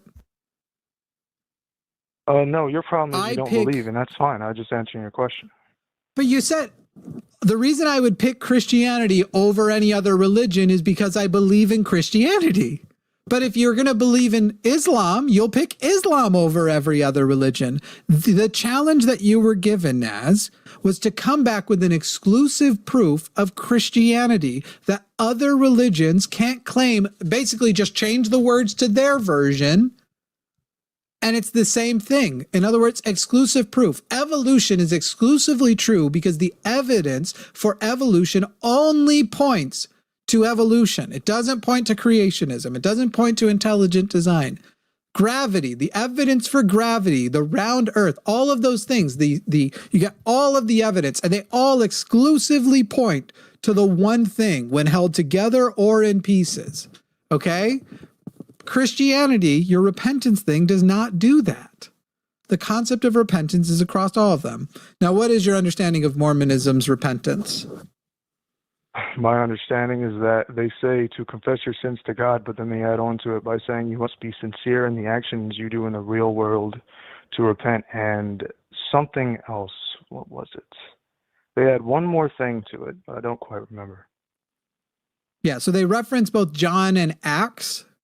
They actually, the repentance comes from, their repentance process comes more from the Bible than it does from the Book of Mormon. But yes, Mormons believe that to repent, you must, first of all, acknowledge what you have done wrong, make a commitment to not doing it wrong again. If you have harmed another party, you should attempt to reconcile with that party. If your sin is sufficient, you may need spiritual guidance and therefore confession to like a bishop or something. And all of these things are things that there are examples of in the Bible. They will argue that theirs is actually the most biblical. And one thing that they are getting that I don't know that you are is the concept that I think comes from John of sacrament, that you then also, as a part of your repentance process, you're taking the sacrament is what, like, once you've done it, taking the sacrament is what kind of commits it. It's the ritual for commitment. I don't know where you get sacrament from if you're non-denominational. Maybe you do. I don't know. Maybe you make your own. No, I just go strictly by what the Bible says about repentance. And they would be wrong for thinking that way because the Bible doesn't teach that, even though they can say that. And they will argue the Bible does teach that. And they will give you the verses. And you will say, well, that's not my interpretation. And they will, I'm not even joking, say, God is confirming to me that my interpretation is correct. The way you said at the beginning, you know it's God. Mormons preach that when you get baptized, you get the gift of the Holy Ghost, and that you then have the right to call on the Holy Ghost basically anytime you want. And that they will, the Holy Ghost will be there and confirm. So they will often speak, they'll bear their testimony at like at a pin drop and just tell you what's true and tell you that God's there telling them to tell you those things. Well, that's so the again, issue I have with nothing that, you have right? presented Because here. here's the thing. They can say that is true repentance. They can say it, but they can't prove it. And so can you. Like you're a good and neither example. can you.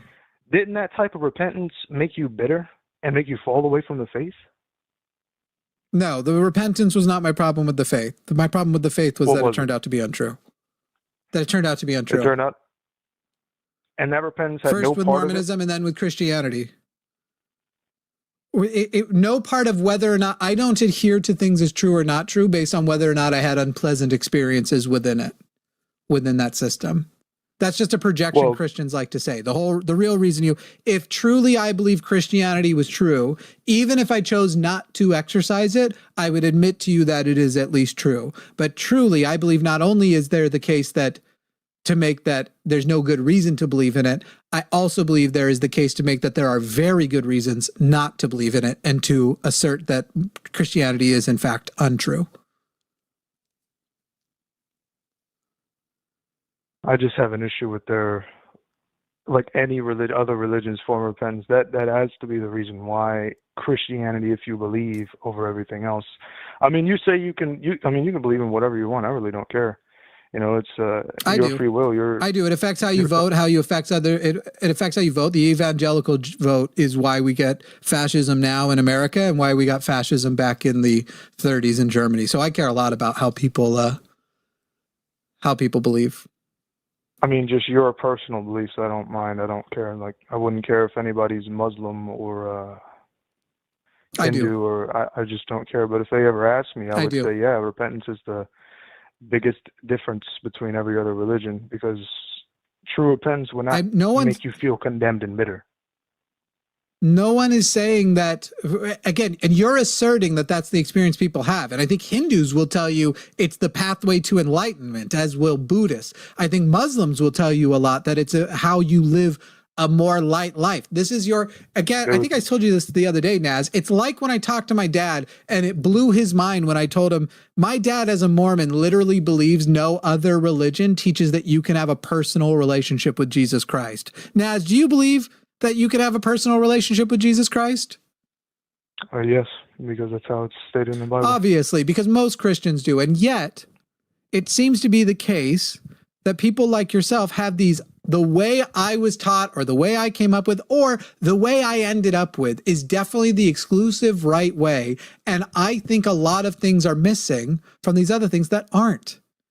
And most religious people, most Christians, even in the Christian traditions that you don't believe, don't think that repentance is to lead you to bitterness. It's supposed to make your soul light and lovely, and you're supposed to be more like Jesus. They're supposed to be teaching Christ-likeness. So your assertion that that's how they are is purely like, if I asked you to go debate on my behalf, on behalf of atheism, you would suck at it because you don't have a good concept of why atheists actually believe the way they do, or at least why I am an atheist. There are lots of dumb atheists. Yeah, I would say just why you are an atheist, because there are people who are atheists because of that false repentance. That's what I was saying. Even if I was wrong on your mark, on your behalf, I apologize for that, by the way. That was just an assertion. It wasn't just the truth. I don't think the false repentance has played into as many people as you think it has, but even if it has, it won't matter, because whether it's that or not won't determine the belief is true or not. So anybody who is an atheist for dumb reasons, I hope will get good reasons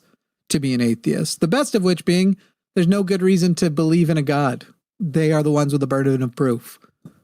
It's untrue if you're someone who's experienced God. I don't believe you have experienced God. I believe you've lived in a society that has taught you what an experience of God is, and that experience isn't an experience of God. Well, you can say whatever you want, but you have to actually prove that, because I can prove just by jogging my memory a little bit all the things that have happened to me because of God. But that doesn't prove anything. That proves that you have memories of things you attributed to God. You never have proven. The simple thing when you say I have a burden, like the burden on my end is to go, nobody can provide.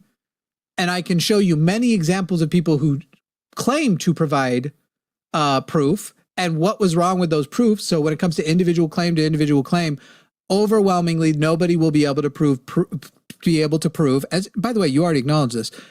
No one will be able to prove that they actually had an interaction with God. They will only be able to assert that God was responsible, and they will do so no matter their religion. Naz, I don't believe you, because I don't believe Mormons, because I don't believe Muslims, because I don't believe Hindus, because they all are using the same justification. It happened in my personal life, and I know it's true because there's no mistaking it. When it's God, when you know, you know. That's what you hear from you people like crazy. Just prove. All you got to do is prove it. Prove it's God. It can't. If I am having a personal experience, I can't prove my personal experience to you.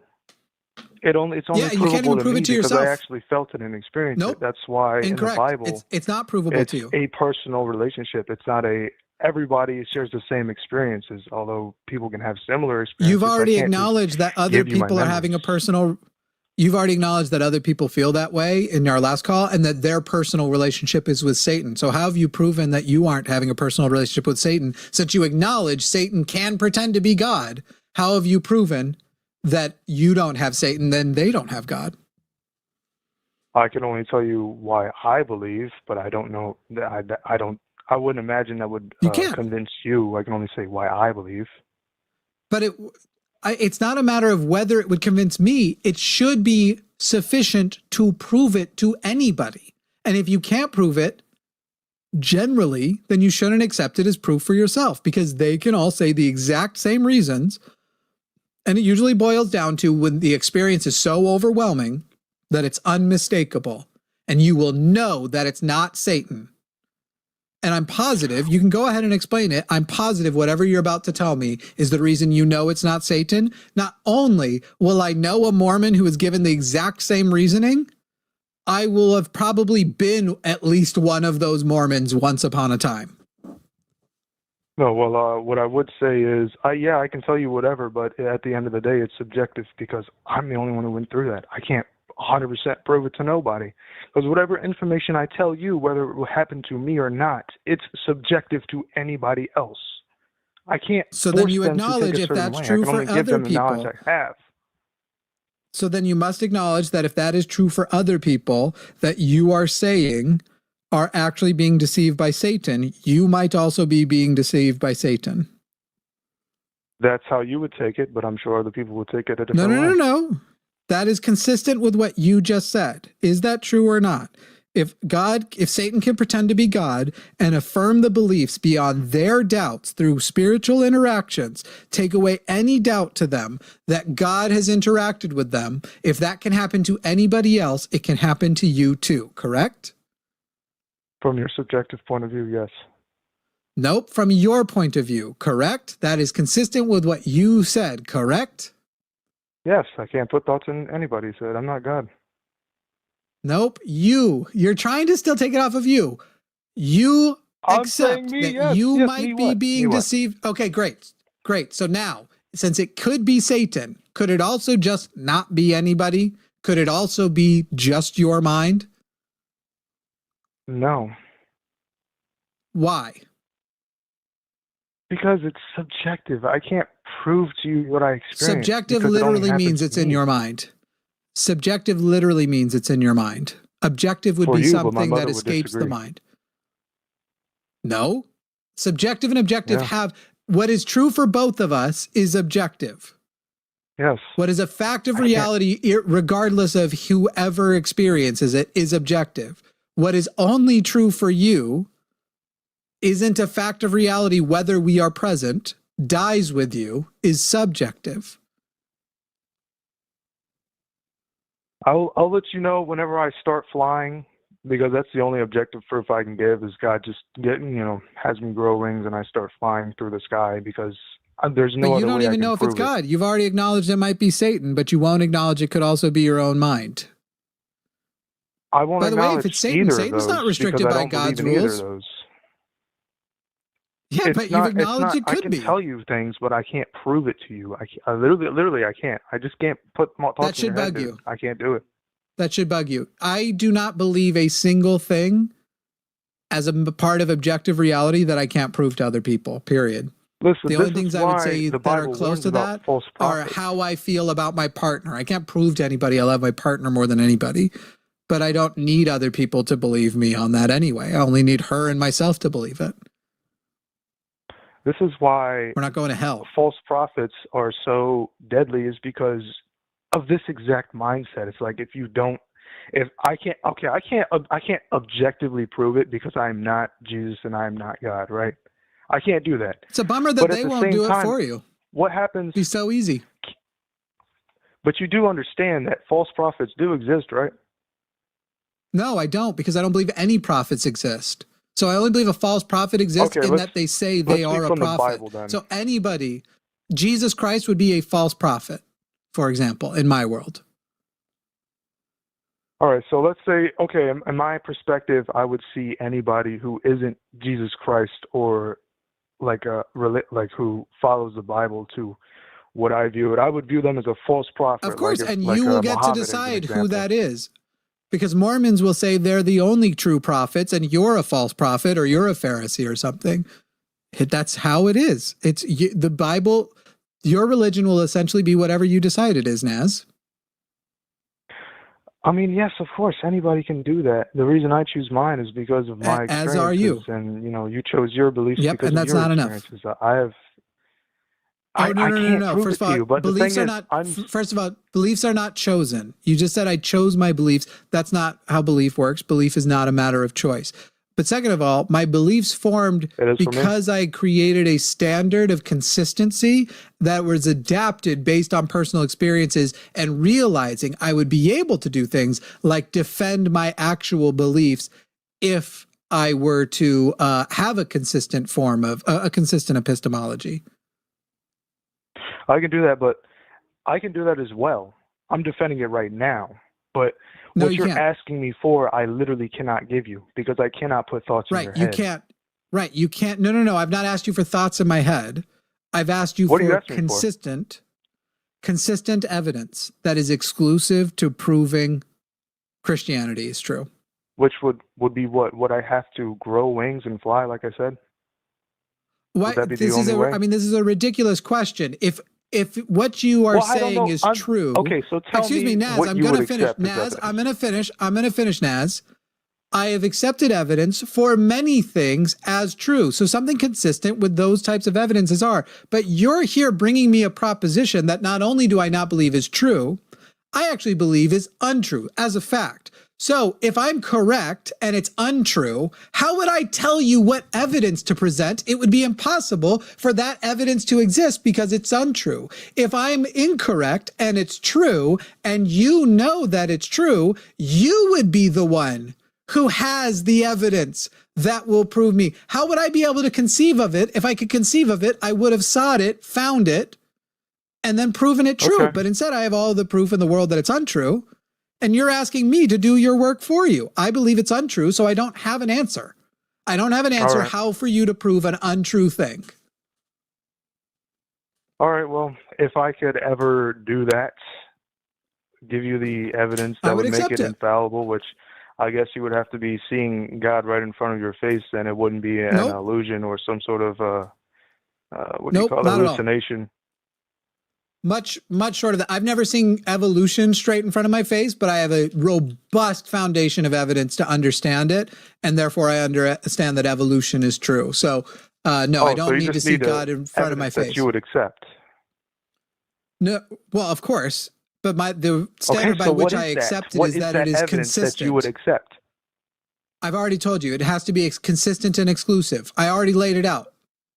Consistent, exclusive evidence like that is non-subjective, non-anecdotal, like the many great things that we use to prove evolution, to prove the theory of gravity. I can't tell you specifically. I can tell you all the things that are in your way. Okay. Right now, there's a lot of evidence that the Bible is untrue.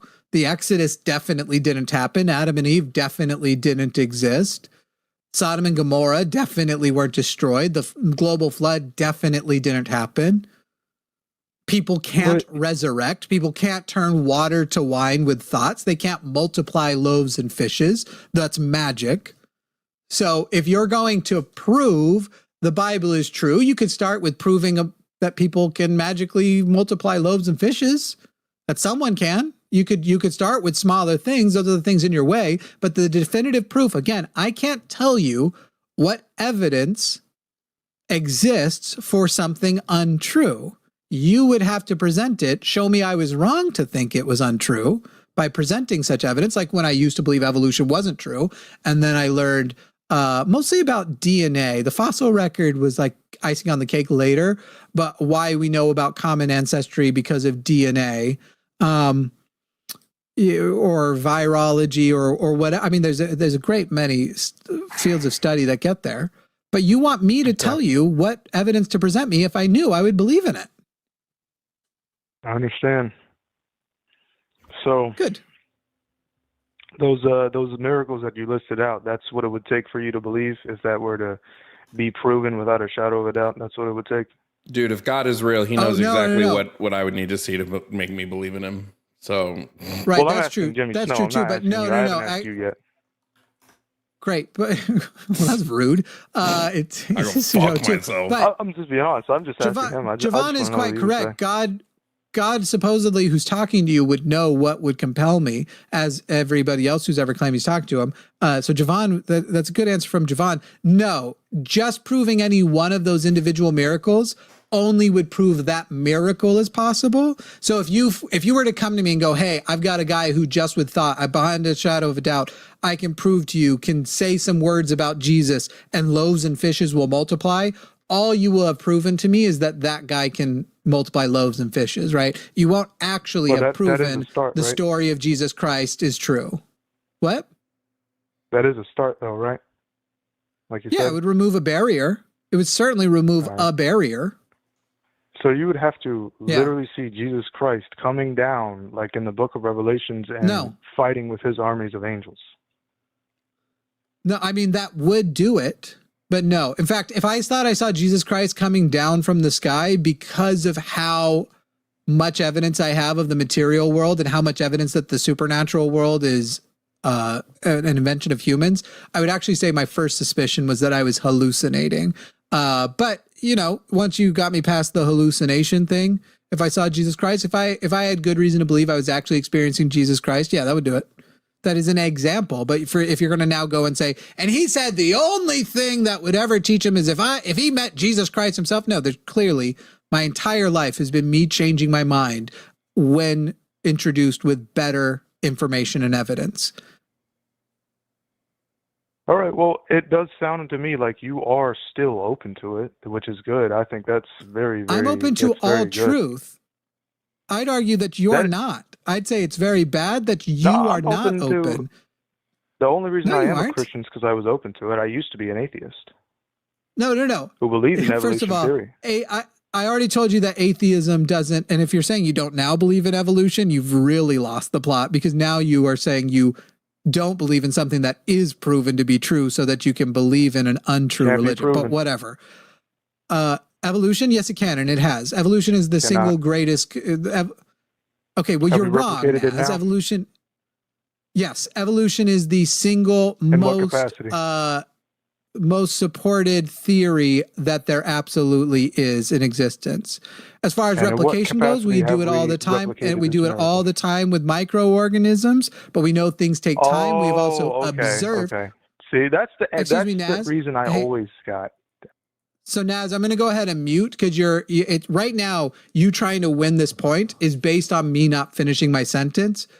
So when I say that it happens easily with microorganisms because it happens on a small scale, but with large organisms, you can take that time and apply it and then go, okay, well, if evolution is true, we should find a species with these intermediate qualities roughly this deep in this area of the world. We know we would expect it there. And guess what? We go and we look and we find them. So evolution, you can literally predict what fossils you are going to find in what locations. So Mr. Condescending, you kind of fucked up because evolution has predictive power. So Naz, if you're going to stick to Christianity, I would stick to one of the versions that accepts evolution, as even the Catholic Church has had to do. Because if you're going to reject the single most supported scientific theory ever known to man, no one with an actual skeptical brain is going to take your assertions that you just know God is real seriously. Well, I mean, it's not me just being like, and I apologize if I cut you off there. I didn't mean to do that.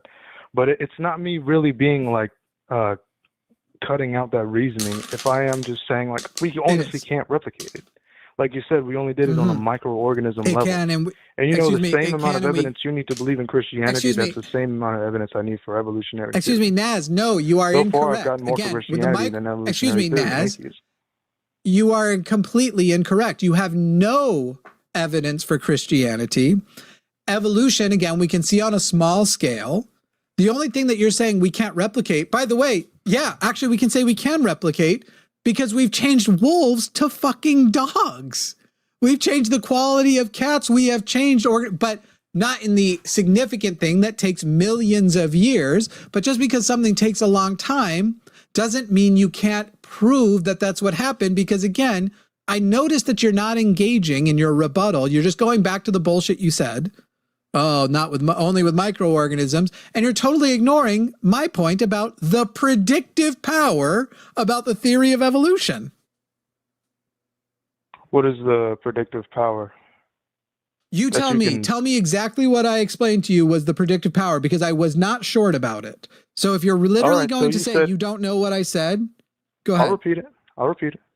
Great. So you said essentially that we can see evolution on a microorganism level and then take the amount of time that it took to do that and apply it to the real world and see, based on that prediction of time it would take for that specific animal, that evolution has happened in a certain area. That's what you said, correct? That we would find intermediate species containing the qualities that we predict in certain areas at certain depths, and that we've been able to successfully find intermediate species in locations we were looking for. This includes species of Homo erectus, so recent hominid species. This includes species of birds and fish and cats and dogs and, well, wolves and wild cats. Literally, we have done it now with a shit ton of stuff, but also, like, this is just one of the evidences. So how does your non-evolution brain account for that? And then after that, I'm going to ask you to account for the fossil record, which by layer you can literally see evolution in. And then I'm going to ask you about vestigial traits and anatomy. And then I'm going to ask you about DNA comparison and the way our trees overlap with each other. Literally, you are describing yourself as a non-believer in the single most evidenced theory in science. Oh, I wouldn't say that's the most evidence. I would say gravity is, because we can replicate it on any possible scale, even the most extreme. That's what I want. I want the most extreme. Gravity literally has a tiny amount of.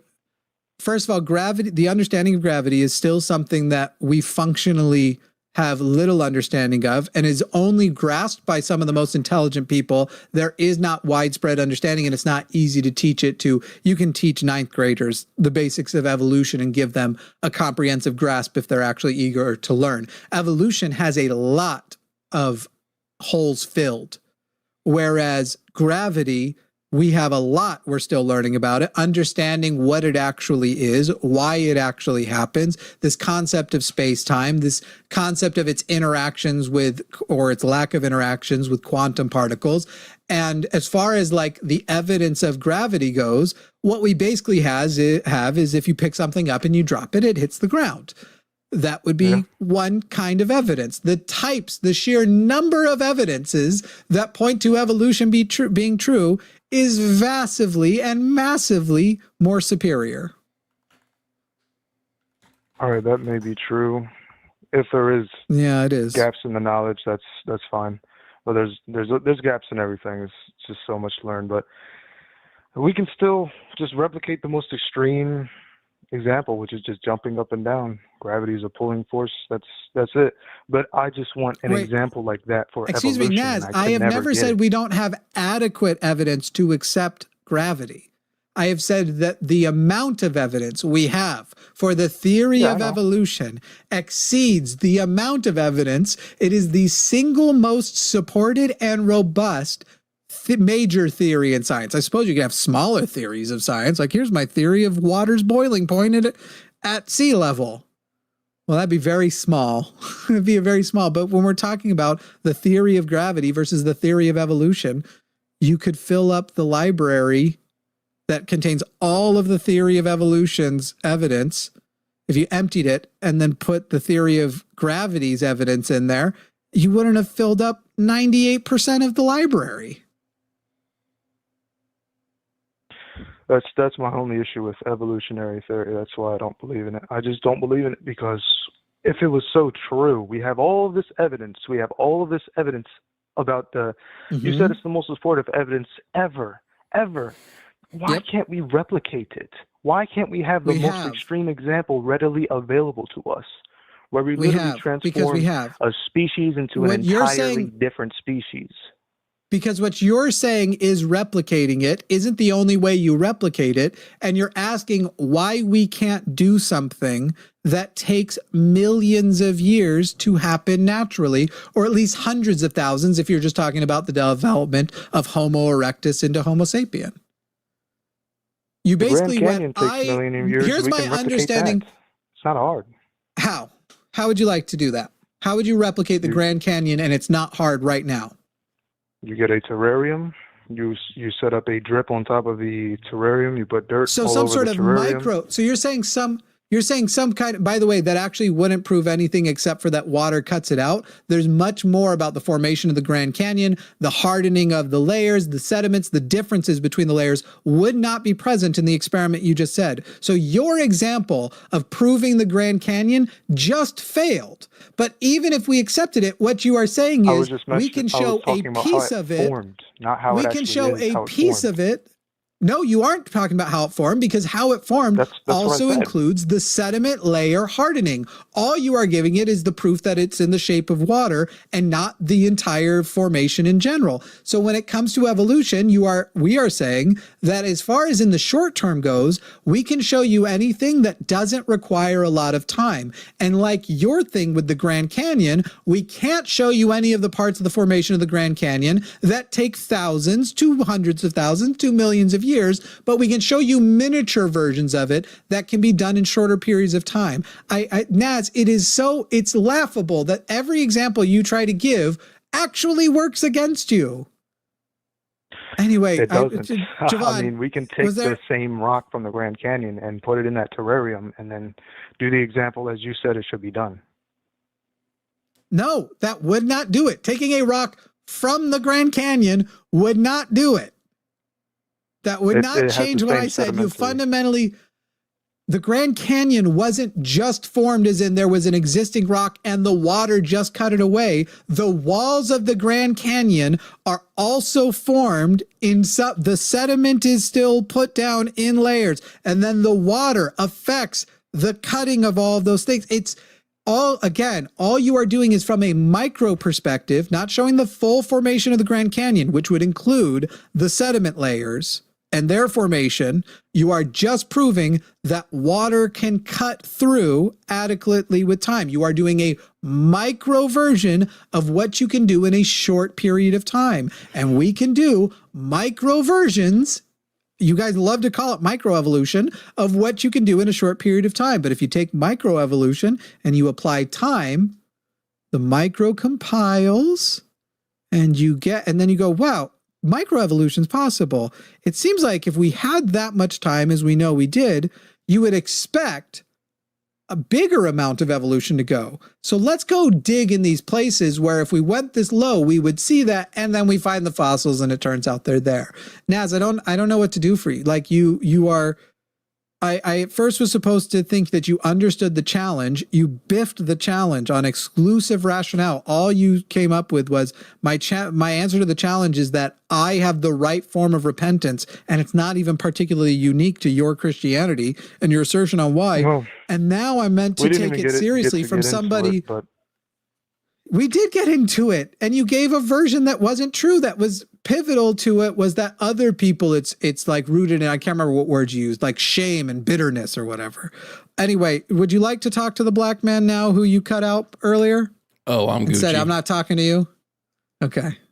Naz, I don't know what to do for you, man. If at a certain point, it's like, I would have taken you seriously, and I tried to take you seriously at first, but now if you're going to go with like a fundamental science is clearly true, now this would add to the reasons why I care whether or not you believe in Christianity, because apparently your belief in Christianity has been able to block you from accepting one of the most evident truths humankind has ever been presented with. I mean, it's just like I haven't proven that Christianity is true by my own experiences. And then at the same time, I try to look for that same type of evidence in, literally anything else. It doesn't have to be evolution. It could be just believing in Islam or Hinduism or something like that. I try to look for the same type of evidence. I just can't find it. It's never tangible. Okay. I don't know what I feel we're just in loops. Like, okay, my response is going to be the same thing last time you made this point. Every Mormon's going to tell you the same thing. Oh, I looked at all the alternatives, and not only did I realize they aren't as right, they're actually all wrong. Muslims are going to tell you the same things. The scientific truths in the Quran are why it's obviously true, and they knew this thousands of years before anybody else did. Okay, Naz, you have the same reasons to believe as all of those people with their stupid, stupid beliefs. All right, man. I don't know what to do. And then you don't believe in the things that factually can be proven with science and logic, as our caller Tyler / whatever likes to say, but not explain what the science and the logic are. There's a guy who would say my proof is science and logic, but never actually explain the science or the logic behind it. Anyway, Naz, thanks for chatting with Jimmy today. Yeah, thank you, Bye, guys. Naz. Thank you guys very much. I just wanted to come back and give my answer. Are you okay that Jovan joined? Are you okay with Jovan just said that to you? What? I'm just teasing because you cut him off earlier. Did I cut him off again? Jovan, no. It's a joke because earlier you told you pointed out that you weren't speaking to him when he made a point to you. Yeah, Naz, I get call back when you can exclusively prove it. What happened? Just call back when you can exclusively prove your religion. I can't. I'm sorry. I can't do it. And that should be why you don't believe in it yourself. I'll still believe in it. It doesn't. It's just. I know. It's just. Okay. See you, Naz. Whatever. We agree to disagree. Naz, we're trying to leave. Thank you, guys. Okay. Bye. We're about to literally start the whole conversation over again. It was looping. God. Okay. Super chat time. Super chat time, everybody. You're welcome. I just saved you 6 cents a minute by hitting that end show. Did you think I wasn't going to hit it? I don't know. You said super chat time. One time I didn't hit it, and I didn't notice till almost 8 hours later. Dude, every now and then, it maybe happens twice a year, but a producer will message me and be like, I think I left it on overnight. I'm like, bummer.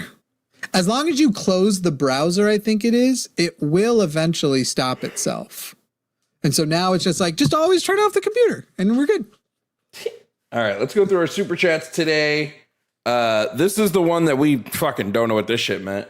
Somebody said, "Get them out of here. I have no affiliation. I hate both sides equally." I don't fucking.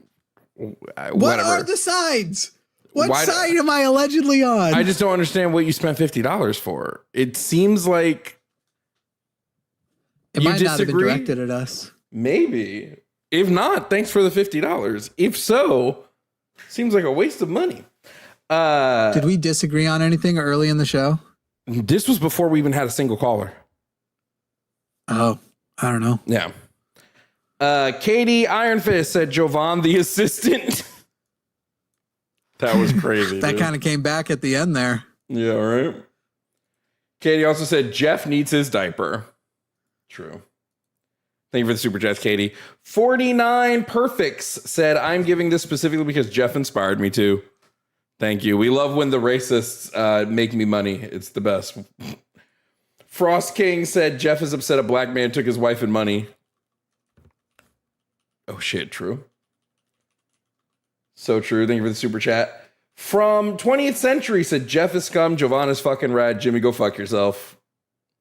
What a true comment. What an absolute Chad of a comment. I do want to say to the person who said it in chat, let me see if I can find them. Quantum mechanics is not more supported. It is more accepted. It is more generally accepted amongst physicists than like the universal acceptance of quantum mechanics is more universal. But I hopefully I made it clear. When we just talk about the sheer robust and diverse amount of evidence for evolution, the categories of things that independently prove evolution, because again, you don't even need any of the stuff that he was asking. When are we going to be able to macroevolution in a decade or whatever in a lab? That the size of the evidence is more robust for evolution than any other theory. True. Corey Springer sent $10 and said, now you have $25,010, which is bigger than Jeff's number. That's funny.